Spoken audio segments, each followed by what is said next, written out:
Varicose veins కి సరైన చికిత్స కోసం సంప్రదించండి ఎవిస్ హాస్పిటల్. నమస్తే రమగారు. నమస్తే జయ. రమగారు, కొత్త సిరీస్ ఏదైనా స్టార్ట్ చేద్దాం రమగారు. ఎందుకంటే మనం కాశీ మజిలీలు చాలా అయిపోయినాయి, కొంచెం బ్రేక్ ఇద్దాము. ఎందుకంటే మళ్ళీ వేసుకున్న ఒకసారి ఒక సిరీస్ కింద వేసుకుందాం అనుకున్నాం కదా, కొంత గ్యాప్ ఇద్దాం అనుకున్నాము. అందుకని ఏదైనా ఒక కొత్త సిరీస్ స్టార్ట్ చేద్దాం. చాలా ఉన్నాయి మన దగ్గర. ఓకే, అంటే మలుపులు ఉన్నవి, ట్విస్టులు ఉన్నవి చాలానే చెప్తున్నారు మీరు, నీతి ఉన్నది చెప్తున్నారు. రొమాంటిక్ అనేది టచ్ అయినట్టు ఉన్నాం మనము. రొమాంటిక్ స్టోరీ ఒకటి చెప్తాం. సరే, ఈ రొమాంటిక్ లో ఇది ఒట్టి రొమాంటిక్ కానీ మళ్ళీ పిల్లలు కూడా వినేలాగా ఉండాలండి. అదే కదా, రొమాంటిక్ స్టోరీలోనే ట్విస్టులు ఉన్న స్టోరీ. ఓకే, కొత్త కొత్త కథలు వచ్చే స్టోరీ. పాత కథ బాగా. ఓకే, 16 రాత్రులు. రొమాంటిక్ రాత్రులు కావు. ఓకే, రాత్రులు 16. అంతే. అంతే. పూర్వం ఒక రాజ్యానికి ఓ రాజుగారు ఉండేవాడట. అతని పేరు హేమప్రభుడు. హేమప్రభుడు రాజు. అయితే యంగ్ ఈయన 23-24 సంవత్సరాల వయసులో రాజ్యానికి వచ్చాడు. చాలా బాగా బ్రహ్మాండంగా రాజ్యం చేసేవాడు. చాలా బుద్ధిమంతుడు. చాలా ఆయనకి సమస్తమైన కళల్లో ఆరితేరి ఉన్నాడు. బాగా చదువుకున్నాడు. యుద్ధ విద్యలు బ్రహ్మాండంగా వచ్చు. అసలు ఆయనకి ఇది వచ్చు ఇది రాదు అనలేదు. ముందు ఒక రాజ్యంలో చేరే అంతా సెటిల్ చేసాడు. చక్కగా ప్రజానురంజకంగా పరిపాలన కూడా చేసేవాడు. బోళ్ళంతమంది మంత్రులు, తర్వాత సామంతులు, వందిమాగధులు, వాళ్ళు వీళ్ళు ప్రజలు అంతా కూడా ఆయన అంటే చాలా ఇష్టపడేవాళ్ళు. మహా సౌందర్యవంతుడు. ఎంత అందమైన వాడో, మామూలు అందం కాదు. రూపజిత మన్మధుడు అని చెప్పాలి. చూస్తే అసలు మన్మధుడు జయించేసేలాగా ఉంటాడు. అంత హ్యాండ్సమ్గా ఉంటాడు. కాకపోతే ఆయనకి పెళ్లి మీద ఆసక్తి లేదు. ఓహో, మామూలుగా రాజ్యాలు రాచరికాలు అంటే రాజుకు వివాహం ఆడాలి, ఆయనకి సంతానం ఉండాలి. సంతానమే రాజ్యానికి ఉత్తరాధికారి లెక్క, అంతే కదా. పాతకాలంలో అవే నడిచేవి. ఎవరో ఒకరికి రాజ్యం ఇచ్చేయడం వ్యవహారం ఉండేది కాదు. అయితే వివాహం కోసం సంకల్పించారు. ఇప్పుడు కాదన్నాడు. తర్వాత నాకు ఆడవాళ్ళని చూస్తే విసుగు అన్నాడు. వీళ్ళకి ఏం చేయాలో తెలియలే. క్రమంగా ఈ ఆడవాళ్ళని చూస్తే విసుగు కాస్త నిజంగా చూస్తే వాళ్ళని ఏమైనా చేస్తాడలాగా అయ్యాడు ఆయన. వాళ్ళని పంపించేసేవాడు, ఊళ్ళోంచి గెంటిచ్చేసేవాడు. కంట పడితే విసుగు పుట్టేది ఆయనకి. స్త్రీల మొహం గిట్టకుండా తయారయ్యాడు. మిగిలినవన్నీ బాగున్నాయి, ఈ ఒకటే బాగులేదు ఆయనది. ఏం చేయాలి? సరే, మంత్రులు వాళ్ళు ఏం చేశారు, ఈ గోల పడలేక ఎవరిని చూసినా ఆయన వీళ్ళు ఊళ్ళోంచి గెంటేయండి అంటాడు. ఈ గెంటేయకపోతే రాజుదండన గెంటేస్తే ఆ సంసారం పాడైపోతుంది వాళ్ళది. అందుకని రాజుగారు ఎటు తిరుగుతాడో అక్కడ స్త్రీలు కనపడకుండా చేసేవాళ్ళు. ఆయన గుర్రం వేసుకెళ్తే ఆడాళ్ళు ఎవరు ఎదురుపడకూడదు, రాకూడదు రోడ్డు మీదకి. ఆయన ఏ పూట ఎక్కడికి వెళ్తున్నాడో ఆయన ఆనుపాన్లు కనిపెట్టి ఈ ప్రజలందరినీ అంతఃపురాల్లోనూ రాజ్యాధికారుల భార్యల్ని మేనేజ్ చేయలేక చచ్చిపోయేవాడు. చాలా కష్టం కదా. మరి రాజుగారు బయటకు వెళ్తాడు, ఆడాళ్ళు కనిపిస్తారు, ఎవరు కనిపించారు దాన్ని తీసే అంటాడు. చంపేస్తే అదో బాధ, పంపించేస్తే అది ఇంకో బాధ. విసుగు పుట్టిపోయేది వాళ్ళకి. తర్వాత ఏం చేశారంటే వీళ్ళు ఇట్లా కాదు, ఎవరైతే ఈ రాజుకి స్త్రీల మీద అయిష్టాన్ని పోగొడతారు, రాజులో మార్పు తెచ్చిన వాళ్ళకి 1,00,00,000 వరహాలు ఇస్తామని చాటింపేయించారు. రాజుకు తెలియకుండా. తెలీదు రాజుకి. ఊళ్ళో వాళ్ళు ఏం ప్రయత్నం చేస్తారో వాళ్ళకి తెలుసు. ఆ ఊళ్ళోనే ఉండేవాళ్ళు చచ్చినే చేయరా పని. అవును, అదే ఊళ్ళో ఉండే వాళ్ళకి తెలుసు రాజు ఎట్లాంటి తీవ్ర ప్రకృతి, ఎలా తిరగబడతాడు. ఎవరైనా ఆడవాళ్ళ గురించి చెప్పగానే కావ్యాలు అవి చెప్పినా కూడా చాలా కోపం వచ్చి తిట్టిపోసేవాడు ఆయన. స్త్రీ సంబంధమైన కావ్య రచనలు అవి కూడా వినేవాడు కాదు. ఆయన సొంతంగా రాసేవాడు పద్యాలు, పాటలు. అందులో ఆడవాళ్ళ ప్రసక్తి ఉండేది కాదు. అంత విపరీతుడు అనమాట. సరే, ఇలా జరుగుతూ ఉంది. అయితే ఏమైంది, ఆ ఊళ్ళోకి ఒక చిత్రకారుడు వచ్చాడు వేరే ఊరు నుంచి. మామూలుగా ఈ బొమ్మలు వేసేవాళ్ళు, కవిత్వాలు చెప్పేవాళ్ళు, ఏదైనా కొత్త వస్తువులు తయారు చేసేవాళ్ళు రాజ్యాల్లోకి తిరుగుతుంటారు. ఈ రాజధానులకు ప్రాపకం పొంది లేదా ఆయనకు ఆ వస్తువులు చూపించి అవి అమ్మేసుకుని డబ్బులు చేసుకోవడానికి. ఈ చిత్రకారుడు పూటకోళ్ళ అమ్మ ఇంట్లో దిగాడు. ఓ పేదరాజు పెద్దమ్మ గారింట్లో దిగాడు. 2 పూటలు ఊళ్ళో అటు ఇటు తిరిగాడు. ఆయన ఏవో చిత్రాలు అవి వేస్తాడు. ఈ బొమ్మలు వేసే కొట్లు అవి ఇవి చూశాడు. ఓ పూట కాస్త ఖాళీగా ఉండి, అవా ఏమిటి మీ ఊళ్ళో విశేషాలు అని పూటకోళ్ళ అవ్వని అడిగాడు. అడిగేసరికి విశేషం ఏమిటి నాయన, అన్ని విశేషాలే. మా రాజుగారు ఇంకో పెద్ద విశేషం, మా రాజ్యం ఇంకో పెద్ద విశేషం. ఆ రాజ్యంలో ఉండటం కూడా కష్టంగానే ఉంది. నాలాంటి ముసలమ్మ కూడా రోడ్డు మీద తిరిగే వీలు లేదు నాయన మా ఊళ్ళోను అనేసరికి, అదేమిటి హేమప్రభుడు చాలా గొప్ప రాజు అని చెప్పుకుంటారు, నేను ఇవాళ రేపో వెళ్ళి ఆయన కలుద్దాం అనుకుంటున్నాను అనేసరికి, అది కాదు నాయన, ఇది సమస్య. మంత్రులు వాళ్ళు రహస్యంగా చాటింపు వేయించారు. రాజు మనసు మారేందుకు ఏదైనా మార్గం ఉంటే వాళ్ళకి 1,00,00,000 వరహాలు ఇస్తామని. మరి ఆయనకి స్త్రీ వ్యామోహం లేదంటే స్త్రీ విముఖత ఉంది, వ్యామోహం లేదనకూడదు, స్త్రీ విముఖుడు. ఆడవాళ్ళ మొహం చూస్తే గిట్టదు అతనికి. ఎలాగైనా ఆయనకి వివాహం జరిపించి ఓ పిల్లాడినో పిల్లనో కనిపిస్తే రాజ్యానికి ఉత్తరాధికారి ఉంటారు, లేకపోతే రాజ్యం అంతా పల్లాములు అయిపోతుందని బెంగపెట్టుకుంటున్నాం. ఏం చేయాలో తెలియదు. తండ్రి చాలా మంచివాడు, తాతగారు మరీ మంచివాడు, చాలా గొప్ప రాజు, అన్నీ మంచివే. ఇది ఒకటే ఉంది, ఈయన వివాహితుడు కాకపోతే సంతానం ఎక్కడి నుంచి వస్తుంది? ఆడవాళ్ళు రోడ్డు మీదే తిరగడానికి వీలు లేదని వాడు పెళ్లి పేరెంటం ఎట్లా చేసుకుంటాడు అని చెప్పింది. ఆయన సరికదా ఇతను అన్నాడు, అవ్వా మరి నా దగ్గర ఒక మంత్రం ఉంది, ఇట్లా స్త్రీ విముఖంగా ఉన్న వాళ్ళని సరిచేయటం, రాజుని సరిచేసే మంత్రం నా దగ్గర ఉంది అని చెప్పాడు. చెప్పేసరికల్లా ఈవిడేం చేసింది, పక్కనే ఓ సైనికాధికారి లేదో ఉంటే మా ఇంట్లోకి ఒకడు వచ్చాడు, ఒక చిత్రకారుడు, అతని దగ్గర మంత్రం ఉందిట అని వాళ్ళ ఇంట్లో చెప్పింది. ఆవిడ తీసుకుపోయి ఆయనకి చెప్పింది, ఆయన తీసుకుపోయి మంత్రులకు చెప్పాడు. మొత్తానికి లోపలికి రాజాంతఃపురంలోకి పాకింది, రాజుగారి కోటలోకి పాకేసింది. సరే మంత్రులంతా 4-5 కలిసి వచ్చారు. ఏమిటి ఆయన, నీ దగ్గర ఏదో మంత్రం ఉందిట, అదేమిటో చెప్పమన్నారు. అనేసరికల్లా ఇతను అన్నాడు, చెప్పడానికి ఏముందండి, ఎలాగైనా మీ రాజు నన్ను పిలిచేలాగా చేయండి, రాజు నన్ను పిలవాలి, పిలిస్తే నేను సరి చేస్తానన్నాడు. సరే వీళ్ళు ఏ పుట్టలో ఏ పాముందో పోని చూద్దాం అనుకున్నారు. ఇతను చూస్తే కొంచెం స్ఫురద్రూపి, బొమ్మలో వేశాడు, గడ్డం గిడ్డం కొంచెం బాగానే ఉన్నాడు, అబద్ధపు మాటలుగా లేవు. ఒకవేళ ఏదైనా తేడా వచ్చిందనుకో రాజే కత్తుచ్చుకుని దూసేస్తాడు, ఎలాగూ జరిగేదే అంతే కదా, పెద్ద ఇబ్బంది ఏం లేదు. సరే ఏం చేశారు, ఇతను చిత్రకారుడు కదా, రాజుగారి దగ్గరికి వెళ్ళి ఏం చెప్పారంటే, మన ఊళ్ళోకి ఒక చిత్రకారుడు వచ్చాడు, చాలా అద్భుతంగా వేస్తున్నాడు అతని చిత్రాలు, అతను మీ చిత్రాన్ని వేస్తే బాగుంటుంది, మనం ఇలా తగిలించి పెట్టుకోవచ్చు, ఇలాంటివి చెప్పారు. ఆయన సరేనన్నాడు. సరే అని ఆ చిత్రకారుడి ఉన్న పూటకోళ్ళ ఇంటికి కబురు చేశాడు. చిత్రకారుడిని తీసుకురమ్మని సైనికుల్ని పంపించాడు. ఈ రాజుగారి ఆజ్ఞ రాగానే మన చిత్రకారుడు చక్కగా సంచి తగిలించుకుని వేసిన బొమ్మలు అన్నీ పుచ్చుకుని బయలుదేరాడు. రాజును చూసి కామ్గా అట్లా నుంచుండిపోయాడు. ఎంత బాగున్నాడు మనిషి, చాలా అందమైన వాడని చెప్పుకున్నాం కదా మహారాజు, ఇంత అందగాడికి స్త్రీ వైముఖ్యం ఏమిటి అని అనుకుని అతను చాలా సంతోషించాడు. అయ్యా మీ చిత్రం వేసి నా దగ్గర పెట్టుకుంటాను, అసలు మిమ్మల్ని చూడడమే నాకు పరమాద్భుతంగా ఉంది, మీ దర్శనం లభించడమే నాకు ఇది, నేను మీ అంత సౌందర్యవంతుడైన పురుషుడి బొమ్మలు గీయలేదు, ఇంత చక్కటి వారు మీ బొమ్మ గీసి నా దగ్గర అటు పెట్టుకోవాలి, నేను ఎవరికైనా చూపించుకోవడానికి బాగుంటుంది అని అడిగాడు. ఈయనకి కొంచెం సరదా వచ్చింది, ఆయన చిత్రకళ బాగా చేతొచ్చు, బొమ్మలు వేస్తాడు ఆయన కూడా. అట్లా మక్కి చూసిన మనిషిని చూసినట్టు దింపటం అనేది ఒక ప్రత్యేకమైన కళ, అలాంటిది రాదు ఆయనకి, ఇంకో రకం వచ్చు. సరే నువ్వు ఆల్రెడీ ఇంతకుముందు వేసిన చిత్రాలన్నీ మచ్చుకు చూపించమన్నాడు. అంటే అతను పెద్ద పుస్తకం తీసాడు చూపించడానికి, మనకు చూపిస్తారు కదా డిజైన్లు, పేపర్లు తిప్పుతారు. అయితే ఏమన్నాడు రాజు, కానీ జ్ఞాపకం పెట్టుకో, స్త్రీ పటాలు ఏమైనా ఉంటే నేను చూడను అంటే, ఏమీ లేవండి ఇవన్నీ పురుషులవే అని చెప్పి ఆ పురుషుల చిత్రపటాలున్న పుస్తకాన్ని రాజుగారి చేతిలో పెట్టాడు. ఒక్కొక్క పేజీ తిప్పి చూస్తున్నాడు. పెద్ద పెద్ద పొడుగాటి వాళ్ళు, వెడల్పాటి ముఖాలు ఉన్నవాళ్ళు, పెద్ద కళ్ళు ఉన్నవాళ్ళు, మీసాల వాళ్ళు, గడ్డాల వాళ్ళు, ముసలి వాళ్ళు, పడుచు వాళ్ళు, ఎన్నో చిత్రాలు అన్నీ చేత్తో వేసినవి రంగులతోటి కనపడుతున్నాయి. మధ్యలోకి సగానికి పైగా వెళ్ళిన తర్వాత ఒక చోట ఆయన అట్లా చూస్తూ ఉండిపోయాడు, స్పృహ తప్పి పడిపోయాడు. పడిపోగానే ఈయనకి నవ్వొచ్చింది. చిత్రకారుడికి లేచి నిలబడి, అయ్యా నేను వచ్చిన పని అయిపోయిందండి, నాకు బహుమానం దయచేస్తే నేను వెళ్ళిపోతానన్నాడు.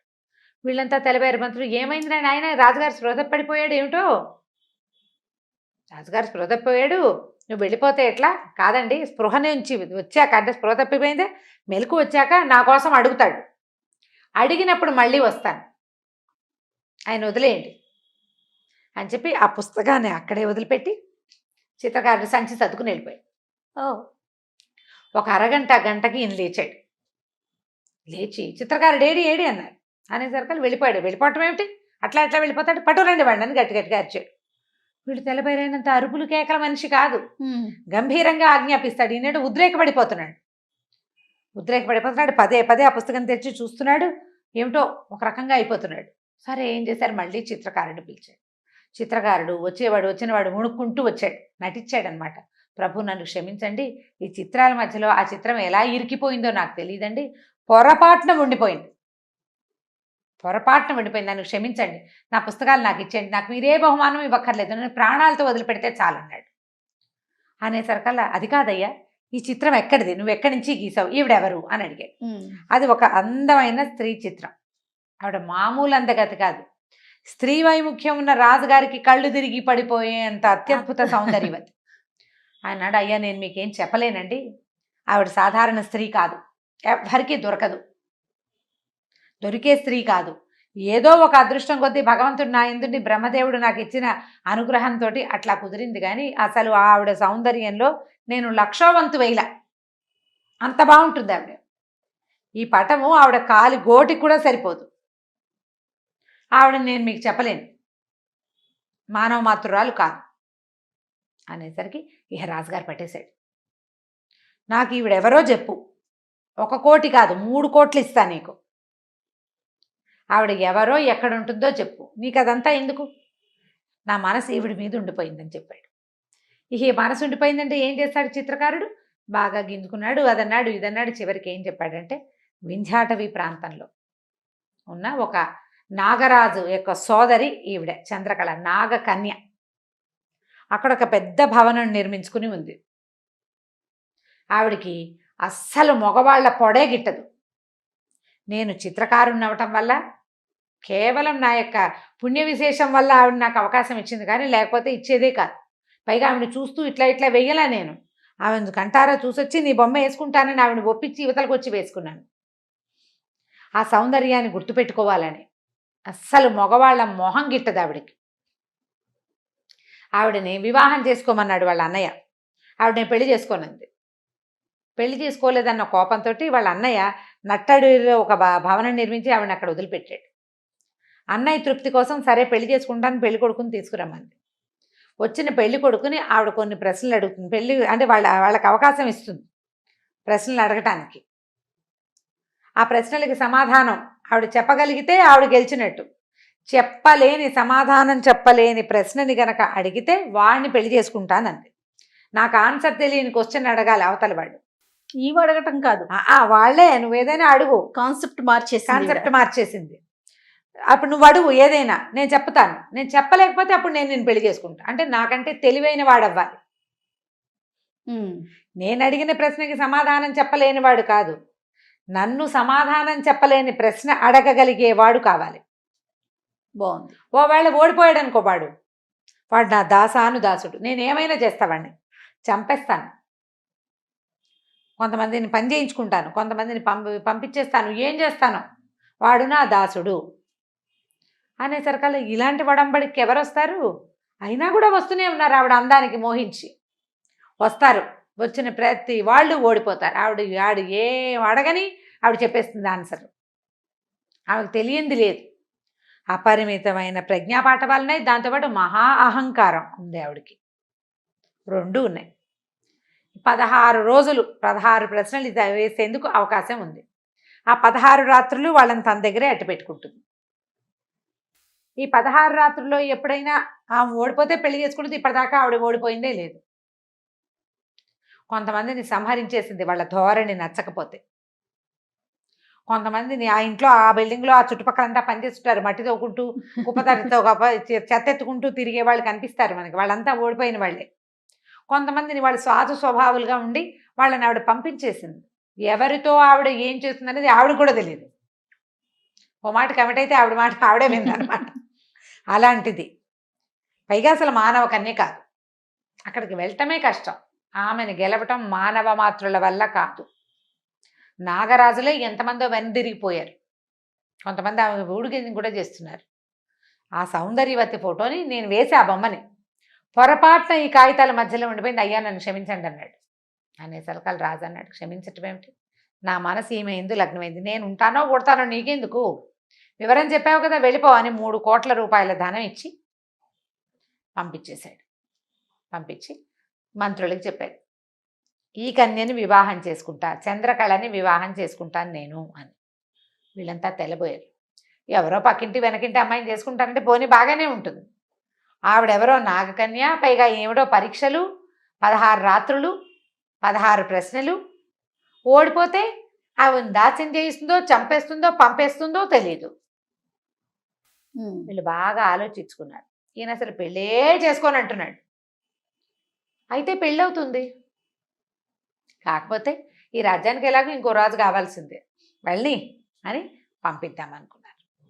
ఇట్లా కథ మొదలుపెట్టి ఈయన 16 రాత్రుల్లో ఆ అమ్మాయి దగ్గర ఏం చేశాడు అనేది ఈ కథ. ఓహో. నేను మధ్యలో ఆపి ఈ 16 నైట్స్ ఏమిటి అనేది మీకు సస్పెన్స్ ఉంచకుండా మొత్తం కథ చెప్పాను అనమాట. ఓకే. ఈ రాజకుమార్తె కోసం బయలుదేరుతాడు మన హేమప్రభుడు. ఈయన ఎట్లా బయలుదేరి ఏం చేసుకొచ్చాడు, ఎలా ఆవిడని పెళ్లి చేసుకున్నాడా లేదా, ఆవిడ దగ్గర ఊడిగం చేశాడా, ఏం చేశాడో మనం తర్వాత భాగంలో తెలుసుకుందాం. తప్పకుండా. నమస్తే రమగారు. నమస్తే జయ. రమగారు, 16 రాత్రులని ఒక కొత్త సిరీస్ ని స్టార్ట్ చేశాం కదా. ఒక ఎపిసోడ్ అయింది మనకి. హేమప్రభుడు ఆ. ఆయన చంద్రకళని సాధించడానికి వెళ్తానన్నాడు.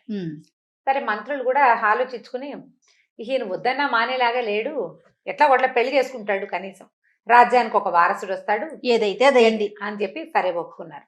అయితే ఎలా వెళ్తారు ఏంటంటే నేను ఒక్కడనే వెళ్తానన్నాడు. ఒక్కడనే వెళ్తాను, నాకెవరూ తోడక్కర్లేదు. అక్కడ పరిస్థితి ఏంటో తెలియదు, ఎవరిని చతురంగ బలాలను తీసుకెళ్ళి అక్కడ ఏం చేస్తాం, వెళ్ళేది స్త్రీని సాధించడానికి. ఆ పరీక్ష ఏమిటో అది చూడాలి. ఏం చేశాడంటే చంద్రకళ తాలూకు చిత్రపటం మాత్రం తీసుకున్నాడు. తీసుకుంటే రాజుగారికి ఒక స్నేహితుడు ఉన్నాడు. స్నేహితుడి పేరు ధీనిధి. అంటే ధీ అంటే తెలివి, దాని యొక్క నిధి అనమాట వాడు. ఓహో, తెలివికే నిధి. నిధి. అతను ఏమన్నాడు, నేను కూడా వస్తానంటే రాజు ఒప్పుకోలవద్దు, అక్కడ పరిస్థితి ఏంటో తెలీదు, ఓవేళ నేను కానీ అక్కడ దొరికిపోయాను అనుకో నువ్వేం చేస్తావు, అంతేగా, అప్పుడు ఎట్లా, కాబట్టి వద్దన్నాడు. ఈ ధీనిధి అన్నాడు, అట్లా కాదు, నువ్వేం చేసావు, నీ మనసంతా చంద్రకళ మీద లయమైపోయింది, ఒట్టి కాయం, నేనే కదా నీ మనసుని. మామూలుగా ఇక్కడ ఉండగా నువ్వు ఎప్పుడు ఏమంటావు, నా మనసు అంతా దీనిదే అంటావు. నేనుంటే కనీసం నీ హృదయం కొంతైనా పనిచేస్తుంది. నీ మనసు అంతా ఆవిడ నిండిపోయింది, నువ్వు మనసు లేని వాడివి, నీ మనసుగా నన్ను ఉంచుకో నీతో పాటు. ఓకే. ప్రాణ స్నేహితులు మనం చిన్నప్పటి నుంచి కలిసి పెరిగాం. ఎప్పుడు ఏ సమస్య వచ్చినా ఏది వచ్చినా ఏనాడు నువ్వు ఒంటరిగా లేవు, నీ గురుకులంలో కూడా నేను నీతో పాటే ఉన్నా కదా, కాబట్టి నన్ను నీతో రానివ్వమని చాలా బలవంత పెట్టాడు. సరే దీనిదిని తీసుకెళ్ళాడు. రాజుగారి దగ్గర ఏముంది, ఓ గుర్రం, చంద్రకళ తాలూకు ఫోటో అతను గీశాడు కదా, చిత్రకారుడు గీసిన పటం మాత్రం దగ్గర పెట్టుకున్నాడు. దీనిది కూడా బయలుదేరాడు, చెరో గుర్రము వేసుకుని అట్లా అడవుల్లో వెతుక్కుంటూ వెళ్ళారు. అతను చెప్పాడు వింధ్యాటవికి వెళ్ళాలని. వెళ్ళగా వెళ్ళగా వెళ్ళగా ముందు ఒక రోజు గడిచేసరికల్లా ఒక చక్కటి వనానికి చేరాడు. అక్కడ మంచి కదంబ వృక్షాలు ఉన్నాయి, ఆ చెట్ల నీడని కూర్చున్నారు, ఆలోచించుకుంటున్నారనమాట. ఈయన చంద్రకళ పటం తీసి దానికేసి ఇట్లా చూస్తూ ఉన్నాడు, సంతోషం పట్టలేక. చూశాక అన్నాడు, కాదురా మిత్రమా, మరి నాకు స్త్రీల గురించి ఏమీ తెలియదు, అసలు స్త్రీ సాంగత్యమే ఎరగను నేను, స్త్రీ హృదయాన్ని నేను ఎట్లా గెలుచుకోగలను, అసలు స్త్రీ హృదయం ఎలాంటిది ఏమీ తెలియదు నాకు, నేను గెలవగలనంటావా, అసలు స్త్రీ హృదయం ఎలాంటిదో చెప్పు నువ్వు నాకు అన్నాడు. దీనిది అన్నాడు, చాలా గొప్ప విషయం అయ్యా, స్త్రీ అంటే మామూలు విషయం కాదు, స్త్రీ అంటే ఒక బ్రహ్మ పదార్థం, అసలు ఆవిడ చేయబడిన తరహాయే చాలా విచిత్రమైంది, చాలా ప్రచండమైన తెలివితేటలుంటే కానీ స్త్రీ హృదయాన్ని అర్థం చేసుకోలేం, చాలా కష్టం. పూర్వం ఏం జరిగిందట, బ్రహ్మదేవుడు మనుషుల్ని సృష్టించాడు, మానవుణ్ణి సృష్టించేశాడు. ఈ మనిషిని సృష్టించాక అయ్యో వీడు ఒంటరిగా ఉన్నాడు, వీడికి తోడుగా ఇంకెవరినైనా సృష్టించాలనుకున్నాడు. తీరా చూస్తే సృష్టి అంతా అయిపోయింది, మొత్తం పక్షులు చెట్లు చేమలు వీళ్ళు అన్నీ నిర్మించేశాడు, అందరినీ సృజించేశాడు. మానవుడిగా మగవాడిని సృష్టించాడు. ఇప్పుడు ఏం చేయాలి, వీడికి తోడుగా ఒక ప్రాణిని సృష్టించాలంటే ఏమీ లేవు సాధనాలు, అన్ని సాధనాలు అయిపోయినాయి. మానవుడు వచ్చి బిక్కమొహం వేసుకునేవాడు, నేను ఒంటరిగా ఉన్నాను, నాకెవరూ తోడలేరు, నాలాంటి వాళ్ళు ఎవ్వరూ లేరు, నాకు తోడు కావాలని అడిగాడు. సరే బ్రహ్మదేవుడు ఏం చేశాడు, తను ఆల్రెడీ సృజించిన రకరకాల వస్తువుల్లోంచి ఒక్కొక్క దాంట్లోంచి ఒక్కొక్క గుణం తీసుకున్నాడు. ఒక దాంట్లోంచి సౌకుమార్యం, ఒక దాంట్లోంచి క్రౌర్యం, ఒక దాంట్లోంచి దుర్బలత్వం, ఇంకో దాంట్లోంచి బలం, ఒక దాంట్లోంచి అల్పత్వం, ఒక దాంట్లోంచి కంపం ఉణికే గుణం, ఒక దాంట్లోంచి కదలని గుణం, ఒక దాని రంగు, ఇంకో దాని రూపు, దాని గొంతు, దీని నడక చొప్పున సమస్తమైన విషయాల్లోంచి తలా ఒకటి తీసుకుని స్త్రీని సృజించాడు. భూమి మీద ఉండే ప్రతి ప్రాణిలో ఉండే ఒక్కొక్క లక్షణము స్త్రీలో ఉంటాయి. సృజించాక మానవుడికి ఇచ్చి పంపించాడు. ఆయన పరమానంద భరితుడిగా మానవుడు ఈ స్త్రీని వెంబడబెట్టుకెళ్ళిపోయాడు. 4 రోజుల తర్వాత పరిగెత్తుకుంటూ ఎగశ్వాసతోటి రొప్పుకుంటూ వచ్చాడు. బాబు మీరు నాకు ఇచ్చిన స్త్రీ ఉందే, దాన్ని నేను తట్టుకోలేకపోతున్నా, ఆ ప్రాణి నా వల్ల కాదు, నా వల్ల అవ్వదు ఆమెను భరించడము. అసలు ఆమె ఇవేమిటో, ఆమె చిన్నలేమిటో, ఆమె ఇవేమి అసలు నాకు ఏమీ అర్థం కావట్లేదు. ఆమెను భరించడం మహా కష్టంగా ఉంది, మీరే తీసుకోండి అని బతిమలాడి స్త్రీని తెచ్చి బ్రహ్మదేవుడికి అప్పచెప్పాడు. 4 రోజుల తర్వాత పరిగెత్తుకుంటూ వచ్చేసాడు. ఆమె లేకుండా ఉండటం ఎంత కష్టంగా ఉందో. మీరు నా దగ్గర నుంచి నేను మీకు ఇచ్చిన స్త్రీ లేకుండా నేను బతకలేను. క్షణక్షణం ఆవిడే గుర్తొస్తోంది. ఆమె మృదుత్వము, ఆమె నవ్వు, ఆమె మాటలు, ఆమె తోడు, ఆమె సాహచర్యం, ఆమె వెచ్చని ఊపిరి, ఆమెతోటి కలిసి ఉంటే కలిగే సంతోషం పరమాద్భుతంగా ఉంది. ఆమె లేకపోతే ఉండలేకపోతున్నాను నేను అన్నాడు మానవుడు. అనగానే బ్రహ్మదేవుడు అన్నాడు, సరే తీసుకెళ్ళని ఇచ్చేసాడు. మళ్ళా 4 రోజుల పైకి తీసుకొచ్చేసాడు. బాబు ఈవిడతోటి నా వల్ల కావట్లేదు, ఆవిడతో ఉండే సుఖాన్ని ఆవిడతో ఉండే కష్టాన్ని 2 తులలో వేసి చూస్తే సుఖం తక్కువ, కష్టం ఎక్కువ. సుఖాలు తక్కువ ఆవిడతోటి, కానీ సుఖంగా చాలా అద్భుతంగా ఉంటుంది. అద్భుతం కంటే ఆమె పెట్టే ఇబ్బందులు చాలా ఎక్కువ. మహాప్రభో ఈవిడిని తీసేసుకోండి, నా వల్ల కాదంటే బ్రహ్మదేవుడు ఒప్పుకోలే. ఏంటి వేషాలు వేస్తున్నావా, నీకోసం సృష్టించాను, కష్టపడి అన్నిటించి తలావ ముక్క తీసుకున్నాను, ఇప్పుడు దీన్ని నా దగ్గర పెట్టుకుంటే వాళ్ళందరూ పోట్లాడతారు, నువ్వు ఏ పని కోసం చేసావో అదైనా చేయమనరా. పైగా తీసుకొచ్చి నా దగ్గర దిగబెడిచిన ఆమె లేకుండా నువ్వు ఉండలేవు, ఆమె లేకపోతే నీ బతుకు అర్థమే లేదురా నాయన. భరించడం కష్టమే, అలవాటు చేసుకో. ఆమెతో ఉన్న సుఖాన్ని పెద్దదిగా ఆలోచించు, అప్పుడు కష్టం చిన్నదిగా తోస్తుంది. ఇలా ఆలోచించు, ఈమె నీతో ఉండవలసిందే, ఈమె వల్ల భవిష్యత్తులో నీకు కలగబోయే సుఖం ఏమిటో నీకు ఇప్పుడు తెలియదు. ఇప్పుడు మీరిద్దరే ఉన్నారు, నీకు కలగబోయే సౌఖ్యం ఏమిటో నీకు తెలీదు. ఆ సౌఖ్యం మీద దృష్టి పెట్టుకుని ఈమెను భరించాలి నువ్వు. ఇక నేను తీసుకోని ఇవ్వండి అని బ్రహ్మదేవుడు పంపేశాడు. మానవుడు నెత్తి నోరు బాదుకుంటూ స్త్రీని తీసుకుపోయాడు. తర్వాత సంతానం కలిగాక స్త్రీ సౌఖ్యం ఏమిటో వాడికి అర్థమైంది. ఆ తర్వాత ఇంక ఎప్పుడు ఈవిని తీసుకో అనలా. ఎప్పుడైనా విసుగొస్తే ఎవరో ఒకళ్ళకి చెప్పుకుని కాసేపు ఏడ్చి మళ్ళీ ఆవిడతోటే ఉంటూ ఉంటాడు. స్త్రీ అలాంటిది అని చెప్పాడు. చెప్పేసరికి ఈయన సంతోషించాడు. అంటే ఒకవేళ ఇప్పుడు నేను ఈవిని భరించలేకపోయినప్పటికీ తర్వాత రాబోయే జీవితం ఉందే, అది ఇంకా అద్భుతంగా ఉంటుందన్నమాట అని అనుకుని సరే ఇద్దరు కలిసి బయలుదేరారు. ఎంత బాగా చెప్పాడు మన గురించి. అక్కడి నుంచి గుర్రాలు వేసుకుని వెళ్ళారు. వెళ్ళగా ఆ వింధ్యాటవి ప్రాంతంలో చిట్ట చివర ఉన్న ఒక మహాద్భుతమైన భవంతిని చేరారు. చేరాక ఇంకా భవంతి దగ్గరికి వెళ్ళాల. కొంచెం కోలాహలంగా ఉంది, మనుషులు, పనివాళ్ళు, ఆ పనివాళ్ళు అంతా ఎవరు, వీడి దగ్గర ఓడిపోయిన సజ్జే బోళ్ళంత మంది ఉన్నారు అక్కడ. సరే వీళ్ళు ఓ చెట్టు కింద విశ్రాంతి తీసుకున్నారు. ఏవో కాయ కసరు కోసుకుని తిన్నారు, కొంత ఆహారం తెచ్చుకున్నవేవో మధ్యదారిలో తెచ్చుకున్నారు కదా. తిన్నాక దీనిది అన్నాడు, మిత్రమా ఒక పని చేద్దాం, నువ్వు రాజువే, నేను నీ బంటుని కదా, నువ్వేం చేస్తావంటే నువ్వు వెళ్ళి చంద్రకళాదేవితో మాట్లాడు, కానీ ప్రశ్నలు నేను అడుగుతానని చెప్పు. నువ్వు అడగద్దు, నువ్వు ఆమెను చూస్తూ ఉండు, నేను అడుగుతా, నేను అడిగితే నువ్వు అడిగినట్టేనని చెప్దాం మనం అని ఒప్పించాడు. మరి ఒకవేళ శిక్ష పడితే అప్పుడు చూద్దాం. వీళ్ళకి చెప్పేస్తామన్న ధైర్యం అంతే కదండి. పడితే అప్పుడు చూద్దాం. అప్పుడు ఎలా, ఇప్పుడు పెళ్లి చేసుకుంటే రాజే కదా పెళ్లి చేసుకునేది, శిక్ష పడితే రాజుకి శిక్ష. ఓకే, అతను తోడుంటాడు. ప్రశ్నలు నేను వేస్తానని చెప్పాలి నువ్వు అన్నాడు. బాగుంది, మహత్తరంగా ఉంది. సరే ఏం చేశారు, ఇద్దరు కలిసి మెల్లిగా భవనాన్ని సమీపించారు. రకరకాల భటులు, సైన్యాధికారులు, స్త్రీలు తిరుగుతున్నారు, అందరూ తిరుగుతున్నారు. రాజు కొత్తగా చూస్తున్నాడు అందరికేసి. ఆడవాళ్ళు ఎక్కువ మందిని చూసి అలవాటు లేదు కదా, చూస్తున్నాడు. వాళ్ళలో ఎవ్వరూ ఈ ఫోటోకి సరిపోయేలాగా లేరు. ఓకే, మ్యాచ్ కాల. సరే ఈయన ప్రశ్నలు అడగటానికి వచ్చాడని తెలుసుకుని ఈయన ఒక సభా మండపంలో కూర్చోబెట్టారు. కాసేపటికి చంద్రకళాదేవి వచ్చింది. ఆవిడ మామూలు సౌందర్యవతి కాదు. ఒక నీలము ఆకుపచ్చ కలగలిసిన ఒక చక్కటి చీర కట్టుకుంది, వజ్రాల రవిక తొడుక్కుంది ఆవిడ. ఆభరణాలు, ఇక్కడ ఉండే ఆభరణాలని సర్పాకృతి, కిరీటం కూడా సర్పాకృతి, నాగకన్నే కదా. ఎంత అపురూపమైన సౌందర్యము, మెరిసిపోతోంది ఆవిడ. నడిచొస్తుంటే సర్పం చెరచెరలాడుతూ వస్తున్నట్టుగా ఉంది. రాజుగారు అట్లా కళ్ళు అప్పగించి చూస్తున్నాడు. ఆవిడ కూడా రాజును చూసి నిర్ఘాంతపోయింది. ఇంత సౌందర్యవంతుడైన మానవుడిని ఆవిడ చూడలేదు.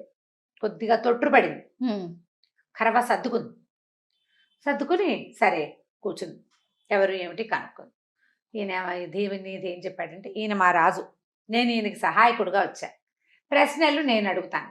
ఆవిడకి కొత్తగా ఉంది. ఇలాంటిది ఇది ఎవరు పెట్టలా ఎప్పుడు. ఆ, ఇలాంటి సిస్టమ్ రాలా. సరే ఏమంది? సరే అడగండి అని. ఆవిడకి రాజు మీద నుంచి కళ్ళు కదలటల్లా. ఆయన చాలా అందంగా ఉన్నాడు. ఆయన అంతకంటే అట్లా అమ్మాయి మన నోరు తెచ్చుకొని చూస్తున్నాడు ఆయన.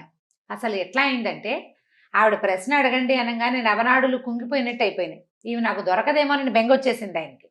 ప్రశ్నలు నేను అడుగుతానని దీనిది అడ్డుకున్నాడు. సరే ఓ కథ చెప్పాడు. ఉమ్, ఒక కథ చెప్పాడనమాట. ఈ రాజుగారు బయలుదేరే ముందు గణపతికి పూజ చేసుకుని వచ్చారు వాళ్ళు. మామూలుగా వాళ్ళకి ఆ రాజ్యంలో ఏ పని చేయబోతున్నా గణపతి పూజ అలవాటు. రాజుగారు ఆవిడ మీద ప్రేమాశ్రయం కలిసేసుకోవాలన్న పిచ్చితోటి పరుగులు పెడుతుంటే దీనిదే బలవంతంగా, అది కాదు మనం గణపతి పూజ చేస్తాం, గణపతికి చేసి కానీ వెళ్ళకూడదు మనమని బలవంతంగా గణపతి పూజ చేయించాడు ఆయనతోటి. కూర్చోబెట్టాడు. అంటే పూజకి బలవంతం లేదు, జ్ఞాపకం చేసి బలవంతంగా జ్ఞాపకం చేసి కూర్చోబెట్టాడు. గణపతికి పూజ చేసుకుని వచ్చారు. ఆ గణపతి మీద ఒక కథ చెప్పాడు. ఏం చెప్పాడట? పూర్వం ఒక రాజ్యంలో ఒక చార్వాక మతస్థుడు ఉండేవాడు. ఆయన పెళ్లి చేసుకుందాం అనుకున్నట్టు. ఈ పెళ్లి చేసుకుందాం అనుకుంటే సరే పెళ్లికి అన్ని ఏర్పాట్లు అవుతుంటే స్నేహితుడు ఒకడు వచ్చాడు. అదేమిటో లక్షణంగా పెళ్లి చేసుకుంటున్నాం, గణపతి పూజ చేసుకోవద్దు అని అడిగాడు. అడిగేసరికల్లా ఇతను అన్నాడు, అదేమిటి గణపతి పూజ ఎందుకు చేస్తాం, మాకేం అలవాట్లేదు, నేను చార్వాకుని, గణపతి ఎవడు మధ్యలో, ఎక్కడి నుంచి వచ్చాడు గణపతి, ఈయన ఎప్పటి నుంచి ఉన్నాడు, నా పెళ్ళి అవ్వాల్సిందైతే అవుతుంది, గణపతి వచ్చి చేస్తాడా, గణపతి వచ్చి మాన్పేస్తాడా, అలాంటిదేం లేవు, నేను నమ్మనన్నాడు. అనేసరికి స్నేహితుడు కొంచెం అట్లా కాదు, గణపతికి తొలి పూజ చేయాలి, విఘ్నాలు లేకుండా ఉంటాయి, వివాహాది శుభకార్యాలు చేసేటప్పుడు తప్పకుండా గణపతి పూజ చేసుకోవాలి అంటే చార్వాకుడు ఒప్పుకోవాలి. ఈ వాదన ప్రబలింది. అయితే అదే సమయానికి వ్యాహ్యాళికి వస్తున్నటువంటి మహాగణాధిపతి ఈ మాటలన్నీ విన్నాడు. ఏమిటి వీడు నన్ను పూజ చేయడా, నేను లేనంటాడా, నా ప్రమేయం లేదంటాడా దేంట్లోనూ, వీడి సంగతి చూద్దాం అనుకున్నాడు. మన చార్వాకుడు వివాహానికి బయలుదేరుతుంటే గణపతి ఆ దారైపోతున్న ఆవుతోటి, ఆవు వెళ్ళి ఈ చార్వాకుడు ఇంటి ముందు పేడయ్యి అని చెప్పాడు. ఆ ఆవు పోతూ పోతూ ఆ చార్వాకుడు వీధి గుమ్మంలో పేడేసేసి వెళ్ళిపోయింది. ఈ చార్వాకుడు పటాటోపంగా బయలుదేరాడు, పేడ మీద కాలేసి జర్రమని జారిపడ్డాడు. మక్కలో విరిగింది, తుంటి విరిగింది. తుంటి విరిగితే ఎన్నాళ్ళు పడుతుంది, ఇదంతా అయ్యే లోపల ఆ పిల్లకి పెళ్లి చేసేశారు వాళ్ళు, ఇంకో సంబంధం చూసుకుని. మళ్ళీ ఇంకో సంబంధం కుదుర్చుకున్నాడు. ఈ స్నేహితుడు వచ్చి, నేను చెప్పానా గణపతి పూజ చేయమని, నువ్వు చేయలేదు, చూడు మక్క విరిగింది, ఇన్నాళ్ళు మంచాన్ని పడ్డావు, సంబంధం కుదుర్చుకున్న సంబంధం కాస్త పోయింది, గణపతి పూజ చేస్తే ఇలా అయ్యేది కాదు, ఇప్పుడైనా చేయమన్నాడు. చార్వాకుడు సర్రమని లేచాడు. గాడిది గుడ్డేం కాదు, గణపతి ఉంటే మాత్రం ఆవు చేత పేడ ఇస్తాడా, ఆవు పేడేయడానికి గణపతి కారణం ఎలా అవుతాడు, ఇది కాకతాళీయం, ఇది కాకతాళీయం అంటారు దీన్ని. నేను పొరపాటును చూసుకోకుండా కాలేసి జారిపడ్డాను, నేను కాకుండా మా నాన్న మా అమ్మ మా అక్క ఎవరో ఒకళ్ళు పడును, నేను పడ్డాను కాబట్టి ఇలా అయ్యింది, అంతేగాని గణపతి లేదు గడిది గుడ్డు లేడు, నేను చేయను అన్నాడు. ఇది విన్నాడు గణపతి. వీడి సంగతి చెప్దామనుకుని వీడు పెళ్ళికి బయలుదేరేదాకా ఆగి ఆ దారే ఈ బలిపీఠం దగ్గర, వినాయకుడి గుడికి బలిపీఠం మీద మెతుకులు పెడతారు కదా, అన్నం పెడతారు, ప్రసాదం పెట్టేస్తారు కదా, అది బలిహరణం అంటారు. ఆ బలి మెతుకులు తినడానికి వచ్చిన ఒక కాకిని కేకేసి, ఒక చార్వాకుడు ఒకడు పెళ్ళికి తరలివెళ్తున్నాడు. వాడు వెళ్ళే దారిలో ఒక పెద్ద దర్వాజా ఉంది, దాన్ని దాటుకుని వెళ్తాడు. దాని మీద ఉన్న నా విగ్రహం ఒకటి శిథిలావస్థకు వచ్చి పడిపోయేలాగా ఉంది, నువ్వు పోయి వాడు వచ్చే టైంకి దాని మీద కూర్చో, ఆ విగ్రహం మీద కూర్చో. ప్రభు స్వామి మీ మీద కూర్చోమన్నారా, లక్షణంగా కూర్చో, నేను చెప్తున్నా కదా అన్నాడు. సరే చార్వాకుడు పెళ్ళికి బయలుదేరాడు. వెళ్తున్నాడు. సరిగ్గా ఈ రోడ్డు మధ్యలో ఒక పాత దర్వాజా, అంటే మనకి ఇప్పుడు కమాన్లు ఉంటాయి కదా అలా అనమాట, పెద్ద పురాతన కమాన్ ఉండి దాని మీద ఒక వినాయకుడి విగ్రహం, మట్టి రాతి విగ్రహం. ఈ రాయి చెక్కబడింది అనమాట. అది కొంచెం శిథిలమైపోయి దర్వాజా ఊడిపడేలాగా ఉంది. ఈ ఊడిపడేలాగా ఉన్న దర్వాజా మీద ఉన్న గణపతి మీద వాలింది కాకి. ఈ కాకి వాలిన అదటుకి అది కాస్త ఊడిపడి ఆ గణపతి విగ్రహం ఈ చార్వాకుడు నెత్తి మీద పడింది. పడ్డం ఏమైంది, భుజము కాలు విరిగినాయి ఆయనకి. మరి పైనుంచి అదట్టం అంటే వీళ్ళు కంగారు పడి పడిపోతారా, మళ్ళీ కట్లు కట్టించుకున్నాడు, పెళ్ళి అయిపోయింది. మళ్ళా స్నేహితుడు వచ్చాడు, ఒరే నాయన నేను చెప్తే వినలేదు, సాక్షాత్తు గణపతి విగ్రహమే పడింది అంటే, గణపతి వచ్చి పడేశాడా, కాకి వాలింది విగ్రహం పడింది, అది ఎప్పటి నుంచో పడాల్సింది, నా నెత్తి మీద కాకపోతే ఇంకోటి నెత్తి మీద పడును, నేను నమ్మనన్నాడు.